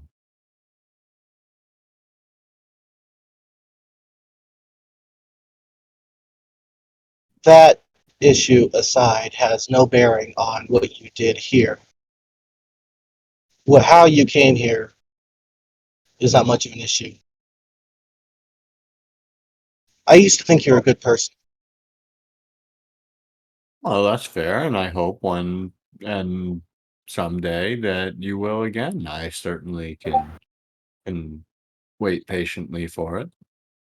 But there was there was another there was another point that you made in that very well deserved tirade that I would like to take issue with. Okay. Um no, the part about usurping commander, acting captain, captain, whatever, Mr. Desesh's authority. Um I don't see that as the case. I don't believe that that's what happened. I believe that it's possible that that is it could be perceived that way, but I don't believe in actuality that that was either the intent or the ramifications.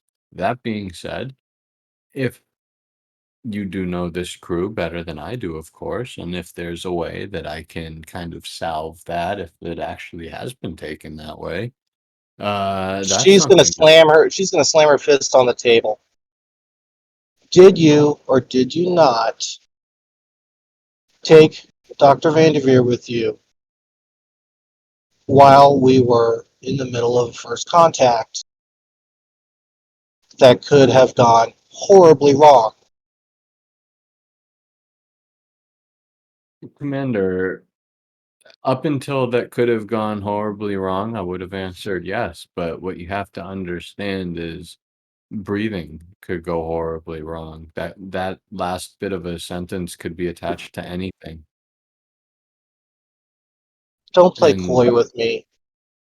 I'm You not. know this could have gone completely sideways. First contacts can be, or they are more volatile than others, simply because we are not as informed of of new cultures as we are the ones that are members of the Federation. It is easy to make a misstep. Him simply disappearing could have been one of those missteps.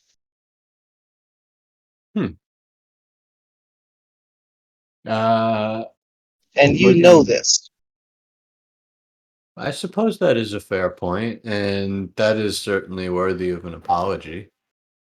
Uh, that we can definitely set that specific matter aside for the moment because I think it's fair to say that, well, we both agree on it, and an apology is warranted, and of course it'll be given. But uh, I'd like to fully understand and know what I'm apologizing for, and I'd like you to have that same understanding.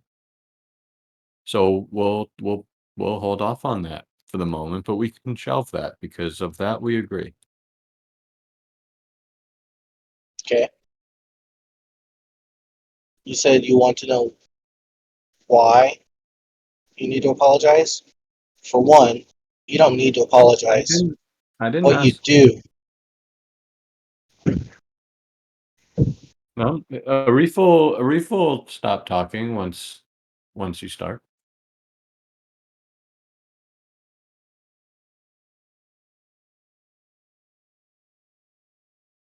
Though I'm sorry, I was talking over you, so I don't know what you said. oh, hold on. Train of thought, getting back on rails. Sorry.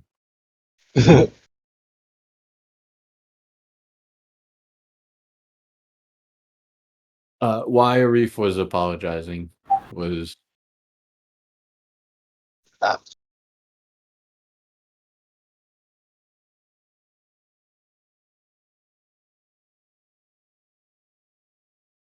oh, you took our most experienced doctor out of a situation that did not need to be. We have plenty of other people that could have monitored the captain while you took her out. um, I'm not upset that you took the captain and went somewhere. You're both grown people. That's fine. You compromised the crew of the ship by doing so, by taking Vanderveer with you. We're just lucky that nothing extreme happened that warranted the warranted skill set that only he had. I suppose that's fair, but I don't think I need to talk up the Kiana Hakuri's um reports or service record for you either. And correct me if I'm wrong, but was she not there as well? That's not the point. That's a I'm just decision that the one in command should have had the ability to at least discuss, if not have made. Not somebody that's off duty. I suppose that's a fair point. And I suppose the fact that I do outrank him in this uh well quasi I have to admit it's kind of a weird authority structure you have on this ship, but I can dig it. But given that regardless, I do outrank Vanderveer.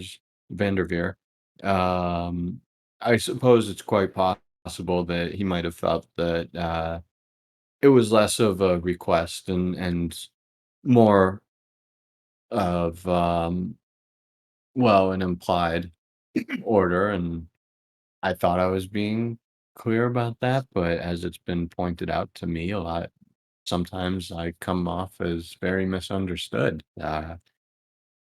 So I'll have Clearly. to apologize to him for that as well. Although I'm fairly sure that between between all of us here, that perception of authority, I think, only lies with you. You think, well, what? I think that perception of authority only lies with you. I'm confident that if Vanderveer felt it wasn't coerced into going with you, that he knew he had every right to say that he didn't have to go somebody else to monitor the captain's health. Looking a little relieved at that, Uri says, "Oh, well, thank you, Commander. I appreciate that. That actually makes me feel a little bit better about the situation. At least the implied order part. What, that only you feel so important that your very presence could order somebody around? No, that Vanderveer, you think that he had full authority to say no.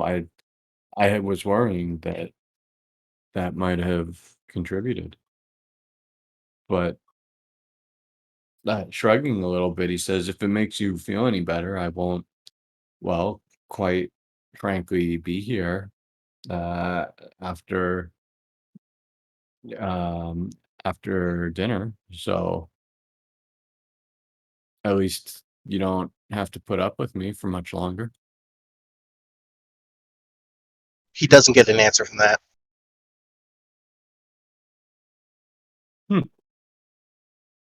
Tough crowd. You don't Well, realize just how much damage you did in one day to this crew, and it's appalling that you don't realize it.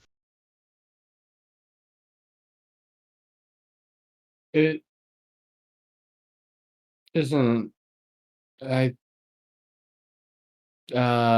looking actually slightly sad about that. He says, "Commander Lawson, the one thing I can say is if, well, I know this crew is new, but if it can't handle an incident such as this or a misunderstanding such as this, well, that is, well, indeed pretty appalling."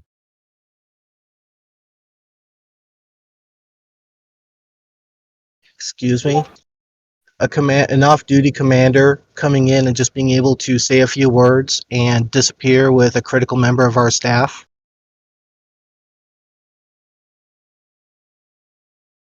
And don't get me wrong. I saw the recording. There were they were nice words. I mean, in that regard, bravo. But you still walked in, took our chief doctor for your own, and before that, used the ship as a cargo hauler for your personal possessions.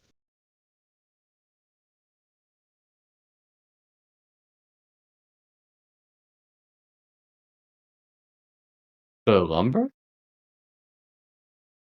She nods. I suppose I have no issues apologizing for that, he says, just a little confused.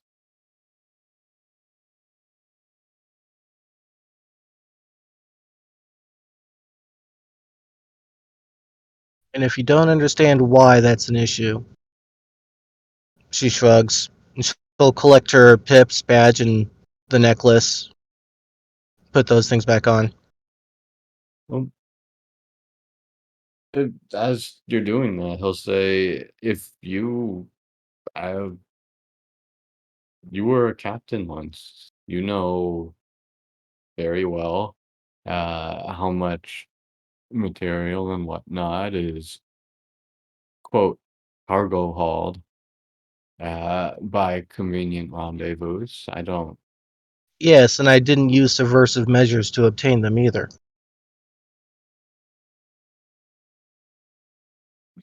Looking genuinely confused, he says, I checked the accounts. They were paid for.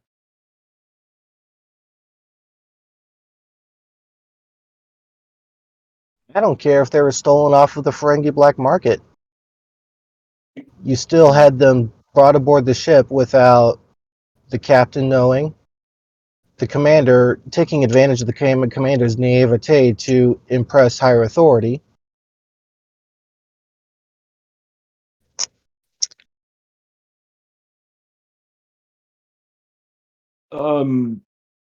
Unable to do anything else, Arif simply the confusion starts to lift from his head, and he gives a little bit of a chuckle as he says, I suppose I am rather misunderstood. Oh, you've given me a lot to think about, Commander Lawson. Thank you. And of course, for the matters we've already agreed on, you have my full apologies.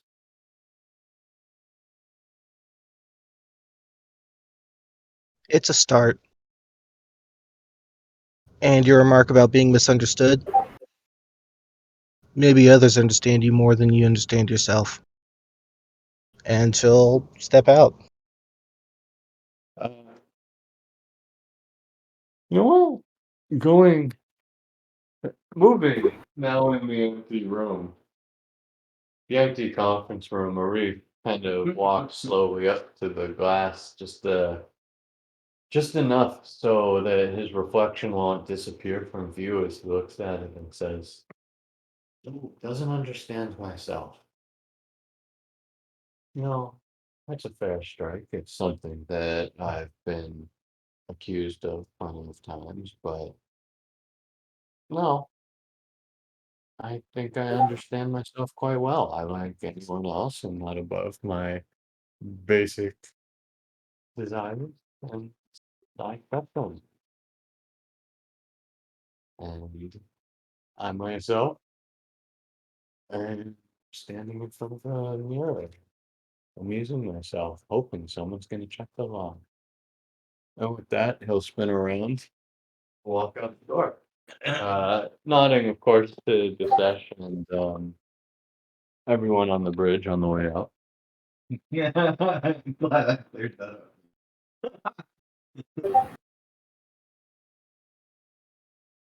up.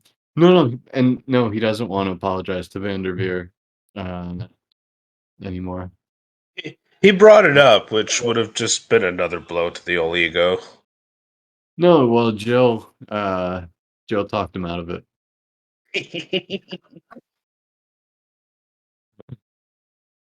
Um, but as a reef, you know what? We'll stick with the reef as he manages to get the uh invitation to dinner as well, and gets ready and able, and as he finds himself a couple minutes early to the transporter room, he decides to sit and wait.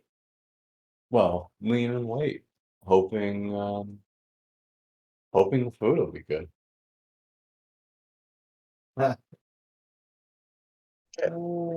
Yeah, at some point, Mira will have made her way I was back. gonna say Jill's probably the next one to come in, next one to go in, being only like a minute or so early. Ah, Commander Lawson, together again. Yeah, She'll give him a Mira. nod. And say, Arif. Yeah, All right. it's only a mildly intense stare off, but it's not as bad as one would have thought. Oh, you win the stare off easily. Arif certainly blinks as he looks down a little bit, then looks up with a little bit of a gleam in his eye, and he says, For what it's worth, Commander, I did spend some time on, as you know, on one of these ships, and it was only a couple days, but I do have to say the food, very hit or miss.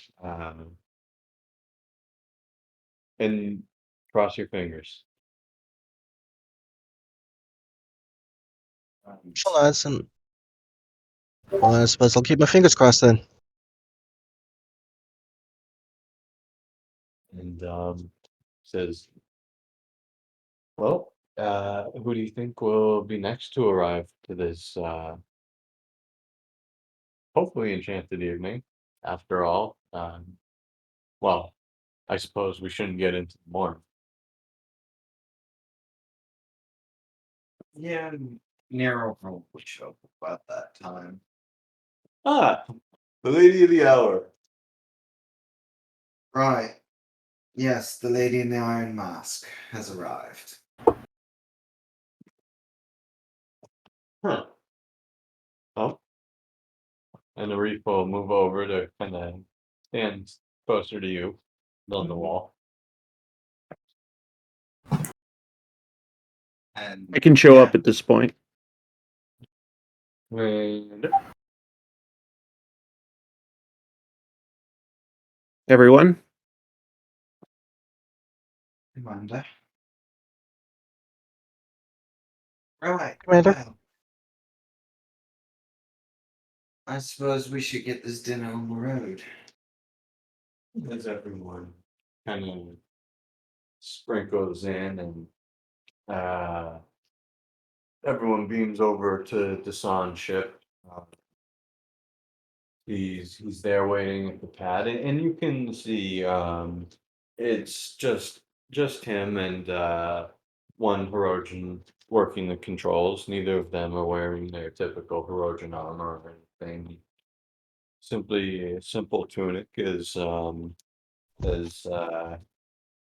he greets you and says, "Captain, commanders, doctors, I hope you don't mind my informal attire, but well, uh, I am home, as it were." Well, in all fairness, if I had known it was casual dress, I would be in jeans right now. She says with a kind of a smirk.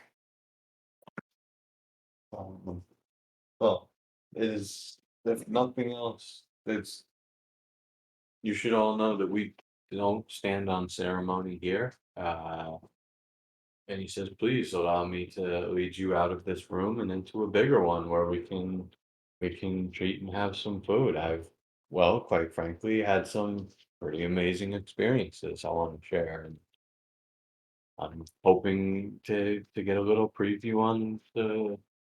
Uh, and he says, "I believe it's the Bajarans." Haran. Well, knowing how to say their name correctly would be a good start, he says, with a bit of a smile. Well, for that information, you'll have to ask Commander Desesh and Lieutenant Commander Lawson. Unfortunately, I was a little waylaid for a bit.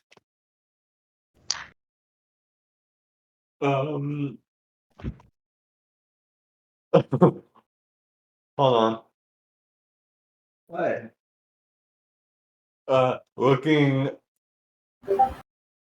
uh, okay. In response to that, Dasan looks to Desesh and Lawson, and he says, "Well, uh, I can't, I can't wait to hear about it." And as you all settle in, and the first course uh, gets brought to you, it actually appears Dasan clears his throat and says, "I figured best to ease you into Herodian food. So the first course is actually, well, replicated from Earth. It's um, a salad." leafy greens. Then we go. And as uh the couple Hirogen that brought out the food kind of take it back, he says, or take themselves back, he says, he leans in a little bit and says, I'm certainly eager to hear about the Baharans, but you wouldn't, if you wouldn't mind, please. The captain said that the two of you took point. What are they like?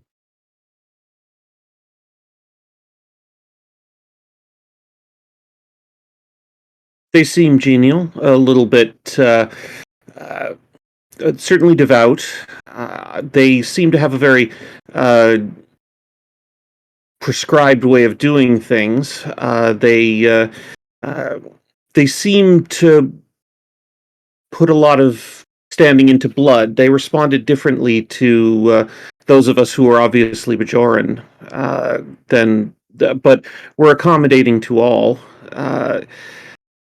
So I'm not sure to what extent uh, our experience would translate to whatever experience you might have in reaching out to them. It might have been somewhat unique. Why would it matter that you're Bajoran? Is there something They different? singled out the Bajoran members of our group and asked us to participate in a ritual. And honestly, that took up most of the interactions that we had. So uh, I don't. I don't think we got to the bottom, frankly, in our brief discussion of why that was important to them. But it did. It did seem to matter. Huh. Um, well, I hope that doesn't bode badly on me for not being Bajoran, he says. with- Like I said, they were perfectly amenable to all the other members of our team, and I simply think that our uh, our exchange may not give you a sense of what you might experience. That's that's certainly understandable. However, I have to say with the Avian Alliance, what I managed to experience was reading wise, you can make me a insight security difficulty 3 at any point you'd like. Just you do have a focus and yes. Alrighty.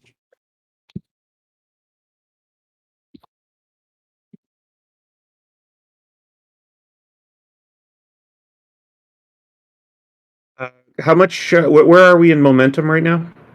4 momentum, 6 threat.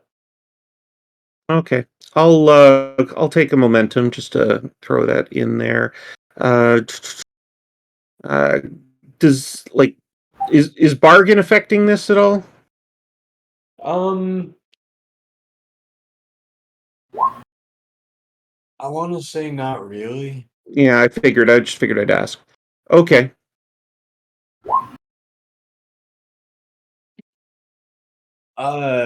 He's the oh, I should ask if there's do we want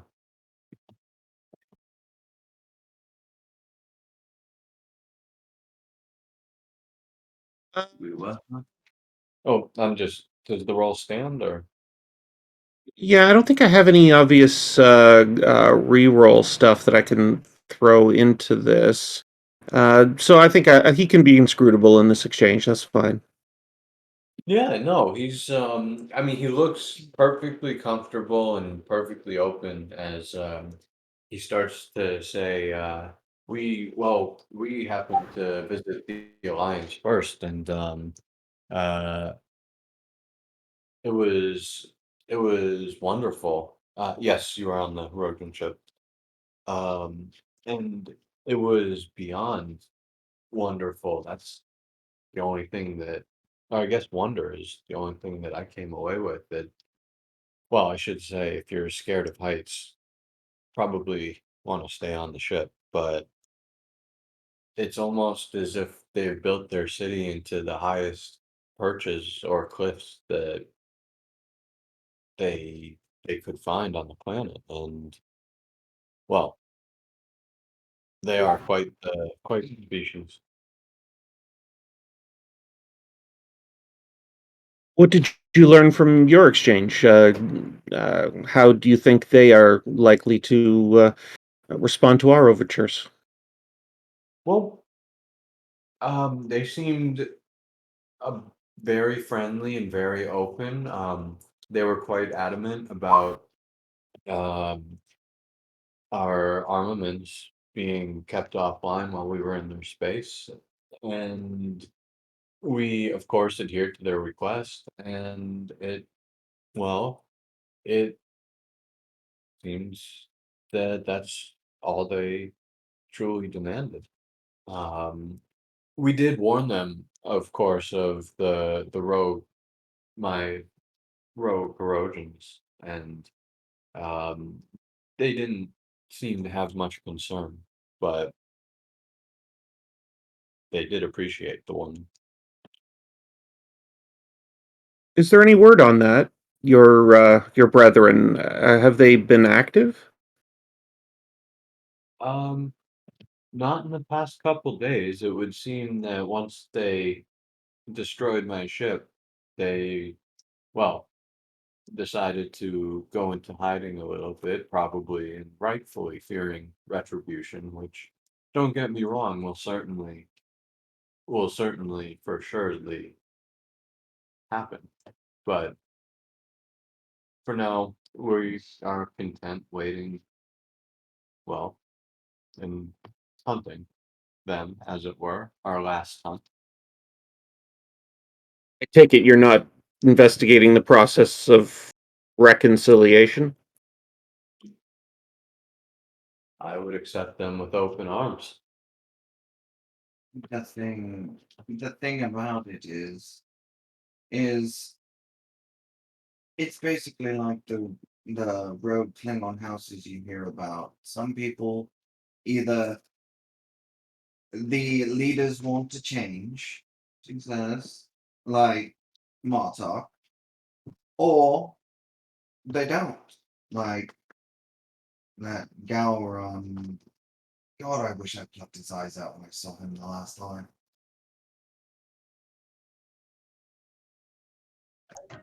Both sides need to be willing to come to the table. She knows. But the point is, if both are, for lack of a better phrase, stubborn as a mule, well, getting them to a table is nigh impossible. Well, one side is quite open, Dasan pipes in helpfully, and well, I believe one side is not. However, as I said, I would certainly be willing to accept them back into my pack, but I do not believe that they, I do not believe that they are, as willing or willing at all.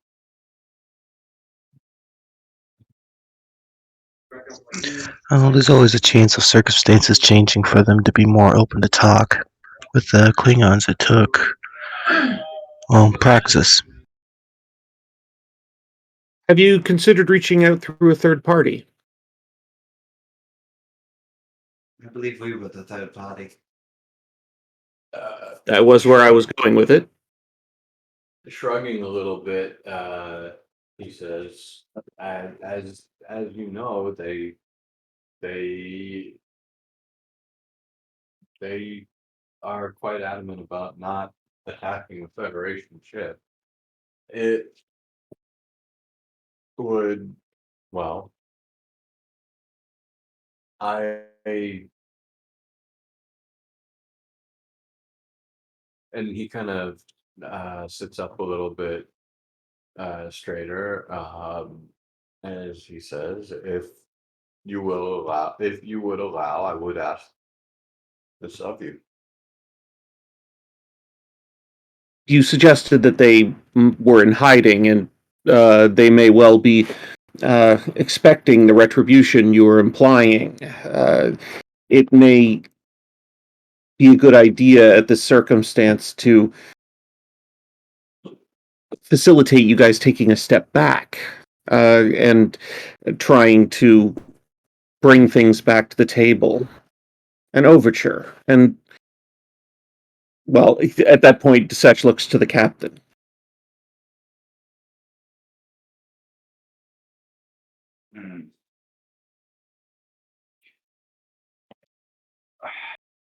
She thinks for a moment.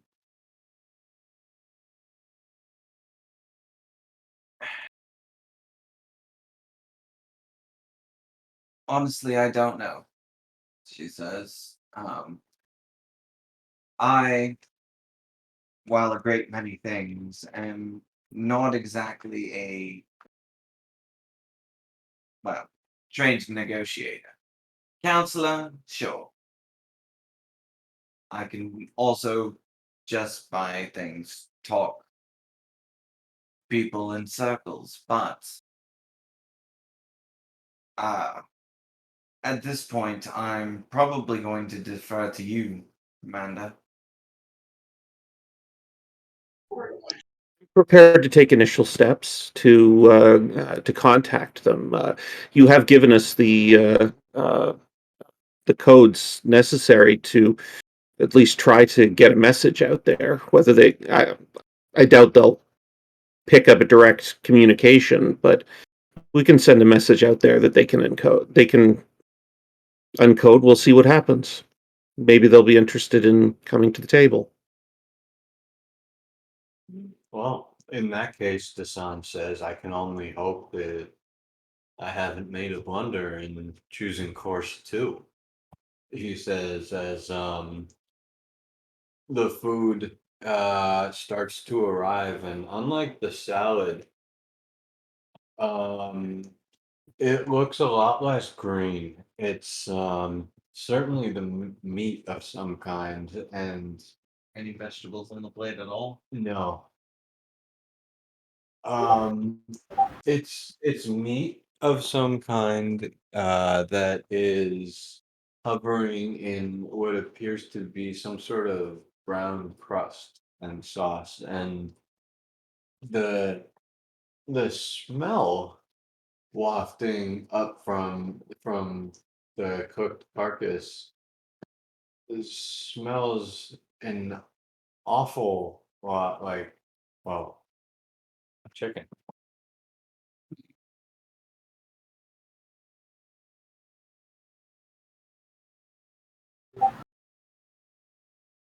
Near will actually kind of she will I will make the roll to do it, but she's gonna pretend like she's eating. Because I'm gonna actually eat it. Well, it's And been stated a couple of times, just not in this game. Nira is a vegetarian. Really? Yes. Oh, well, that sucks. Hope you enjoyed round 1. Yeah. Yeah, she's gonna pretend to eat, but she did eat the mess out of the salad. Do you? Okay. I'm fairly sure it was stated, at least. Desesh is Desesh is a vegetarian too when he's not a diplomat. So these are the kinds of situations that he compromises. Oh, so why don't you give me the for I'm not making anyone who's eating the food make any rolls or anything, but for Nero, I guess presence. Yeah, I guess I don't think it would be command. Presence con, difficulty 2. Okay. all right, while they're I guess doing presence that, con. I'm sorry, can you guys hear me? Yeah. Yeah. All right. We also need to keep in mind that our assisting Dasan when his ship was being attacked, that, in perception at least, firmly places us on a side of this discussion. It does actually. More. Either that or it means you are quite intent in this discussion taking place. Or just wrong place, right time. As you managed to kind of I don't know how, but you managed to kind of replicate eating this food as he doesn't seem to notice. Um, Yeah. Well, reasoning aside, all they know is what they saw. Um, but it doesn't make that task impossible for us. Just the initial steps will definitely be more challenging. Agreed. It's going to be awkward. It's also not an offer you're held to, Dasan says. Well, It is the sort of situation that we're going to need to be able to pull out of quickly.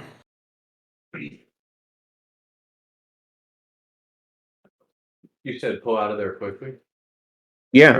Your ship is a bit faster than ours, he says. Yeah. well. She says, well, all this aside, actually petitioning help from the Federation officially, she says, might be a good idea as well.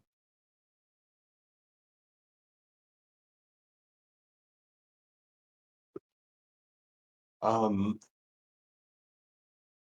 Dasan nods and um looks to Arif, who kind of gives the yeah, it's a good idea nod, and Dasan says perhaps when I have more to offer. Um, for now, I do like the way this relationship is progressing. That's perfectly fair. She says, If you do find yourself needing advice, I have operated in the past as a counsel for petitioners to Starfleet, so I can help you with the logistics of that if you need it. Oh, I have no intents of joining Starfleet within, well, shrugging, he says, probably any of our lifetimes. It'll take at least a generation or two before my people will be ready. I feel You like know, that I was Near- referring to petitioning for aid, but okay. Oh, Dasan says, I apologize. I misunderstood. right. With the actual aid, one, the Sashir would be a little more free in his ability. He can basically talk with the diplomatic corps and see what he can legally offer if that is something that needs to happen in order to get both parties to the table. Yours, obviously, your side is already spoken for, but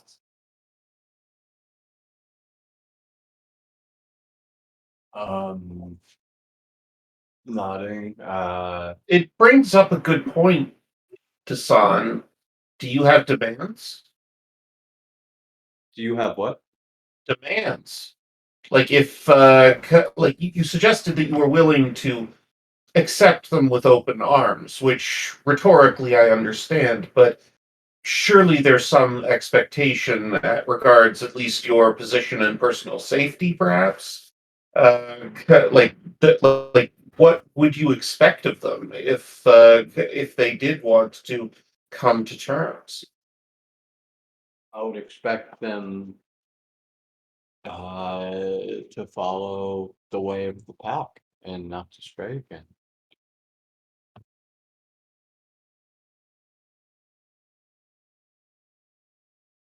What else is there to expect? They can't. What fix is damage the that's already been done. if you don't mind my asking, Desai, what is the basis of your authority within the pack? What is the circumstances by which you choose your leaders? It is well, the pack belonged to my father. It's now been passed down to me, and my offspring will take up the mantle when it's time. Hereditary, then. It is, So like a monarchy. I suppose. Does anybody have the right to challenge? Should they desire. It doesn't often. It has happened once within this pack, and though it's more it in traditional Herodian packs, it's quite more commonplace. As one would expect with hunters, usually the strongest is the leader. It makes sense. In the office, so to speak. There's a number of ways of being strong. Why did that not happen in this instance? I mean, I assume that, like, given the current civil division in your group, that this wasn't handled in the traditional form, like that the ideological disagreement here went in a bad direction by the standards of your traditions. Well, it did, and I was challenged. My challenger had managed to amass support, and when I defeated him, um, when I defeated him, it well, his support left. That's essentially what happened. So, So Right. they got all sore loser and took their ball and went home. can I check again to see if, like, this is this is a story of convenience for him? I kind of, like, is there part of this that he's not telling us? You know, Joe actually will try to tap into her empathy and see how honest he is about that too. What? Fair enough. So how about anyone who wants can give me a insight security difficulty 3, Jill difficulty 2. And while they're doing that, Nira, looking at Tassan's confused face, says, "It's a turn of phrase from Earth. It means they lost, so they stomped away like sniveling children." Yeah. Nodding, he says, um, nodding, he says, okay, I understand now. She nods. It's when you bring your toys and then you take them home because somebody offended you. I'm spending a momentum again.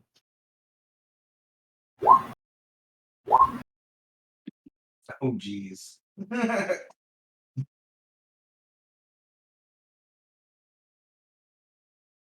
Yuck. Um, okay, but I mean, you definitely, Jill got you the momentum needed to, quantify. whoops, if you wanted to. Yeah, let's quash that. I don't think I want to deal with that at dinner. That's that is certainly fair. As you both realize that, yeah, he's telling you a condensed version of the story for sure. But he doesn't appear to be either misrepresenting anything or intentionally leaving out details. He simply is just kind of Cliff notes. cliff noticing it, so you're not there all night. Mm-hmm. Just making sure that, like, I was looking for signs that he cheated or something to, to invalidate the results some way in the eyes of the other group, because it does seem odd that they didn't accept the results of the election, but as it were. I mean, if you think about it, though, if you have questions in character, I'll answer them. Let you make your own determination.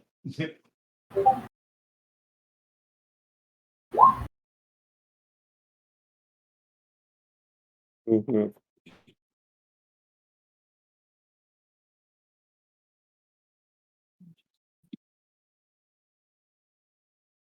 Right. Well, All right. Well, having a nice dinner. yeah. Oh, that's fair. And the food, for anyone who was brave enough to actually eat it, does taste like chicken, and it isn't bad. It's uh probably a little charred and burnt for the average human's taste, but um it's it has its moments. Probably could have used a little bit of salt. Um and as the it is as uh dinner continues, the son looks over to the two doctors and he says, and uh if I may, the only civilians on Federation ships that were actually regular members of the crew that I've run into was, well, a man named Neelix. I wasn't under the impression that that was typical.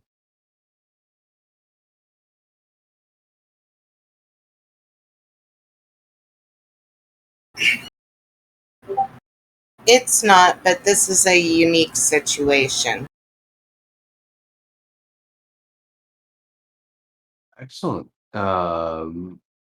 He says that's sounds like a pretty amazing opportunity. Um, especially if I'm to understand it, there's trillions of you, and to be picked on one of these postings must be quite prestigious.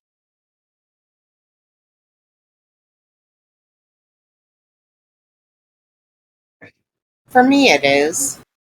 I can't speak on behalf of the other doctor.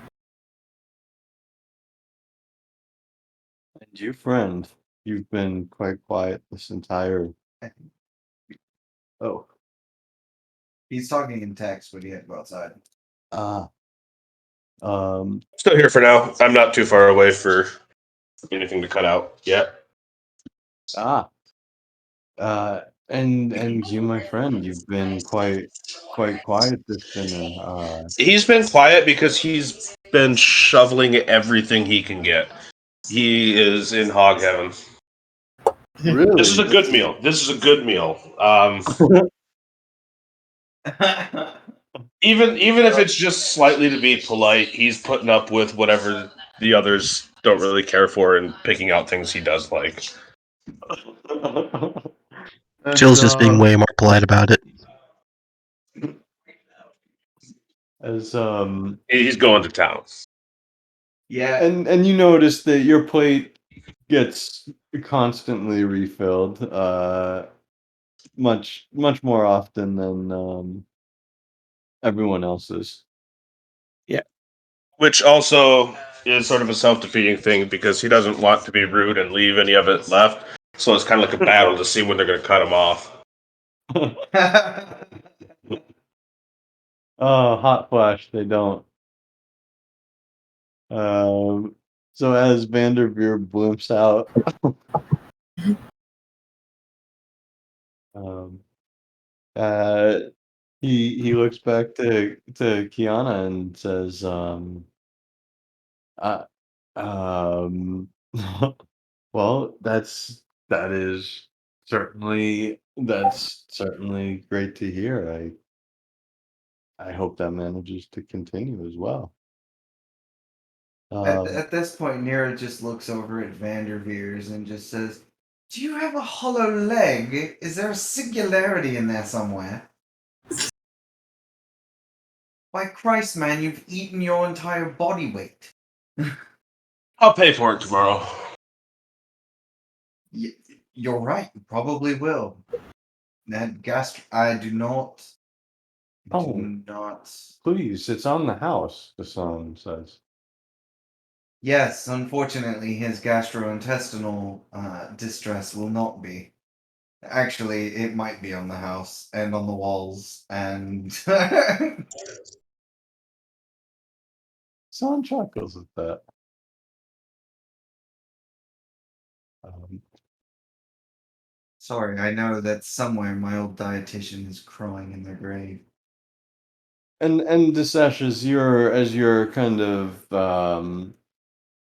mirroring the son's eating habits, you can see that he's definitely taking his time, certainly compared to Vanderveer. Um, and it's obvious he's in no rush, but he's pretty intent on clearing his plate. Mm-hmm. Yep. Um, I'm just the usual, like, mirroring thing, because, this is all diplomacy to me, so. And when Vanderveer finally wins the war and the servers stop bringing food, quite some time after Dasan's finished his plate, uh, he looks up and says, "Well, I hope you enjoyed it, and I thank you for the discussion. And if nothing else, I'd be happy to forward you the scans that I took of when I was in the Alliance and all the information that I happen to have." That would be. That would be a boon. This is. Well, of course, he says. After all, what are friends for? She kind of smirks at that. That's fair. She says. Um, Arif, who has also been pretty quiet at dinner, says, speaking of friends,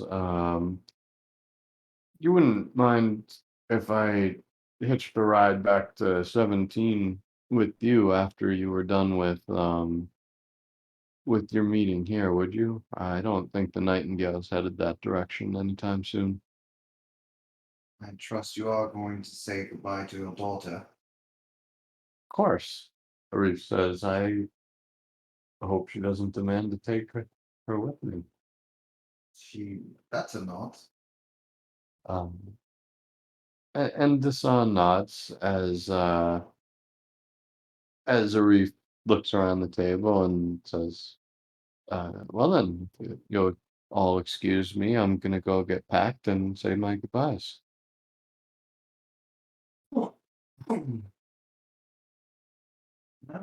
Um,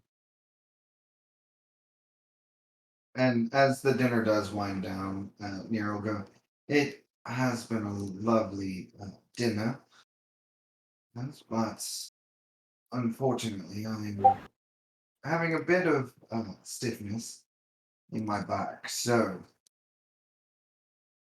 if you will excuse me, she says with a nod. And nodding and saying, "Of course." Uh, and looking at the rest, he says, "Would you also?" Oh, I don't. You didn't miss anything. Arif arranged transport with Dasan, back to DS-17.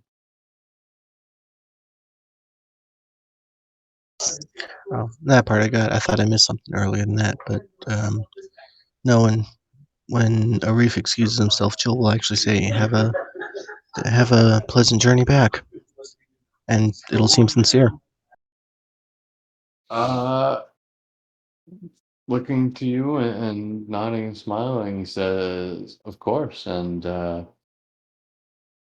please don't be strangers. 17's pretty big."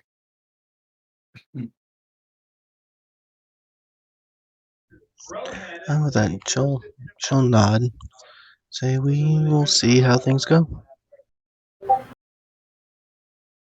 Um, and one day at a time, he says, as with the smile himself.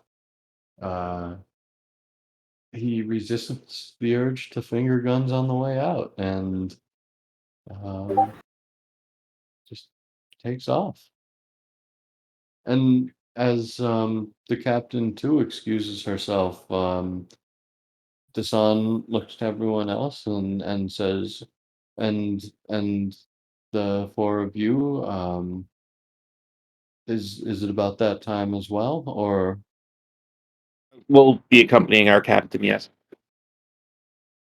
of course, he says, standing up, in which case, uh, perhaps we can, um, well, get together tomorrow after we've both finished meeting the Baharans, and uh, then we can go our separate ways again.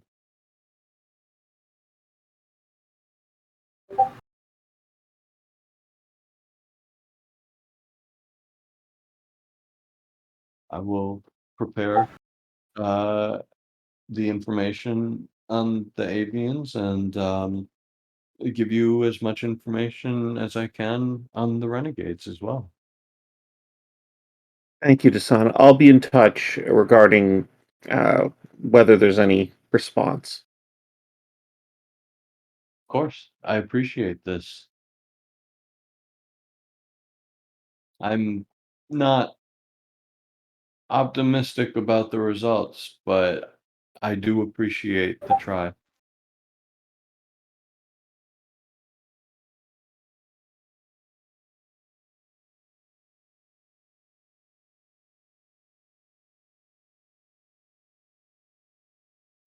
And like I said, Nero will go And yeah, moments later, you're escorted into back to the transporter room, and moments after, the world of the Nightingale once again returns to you.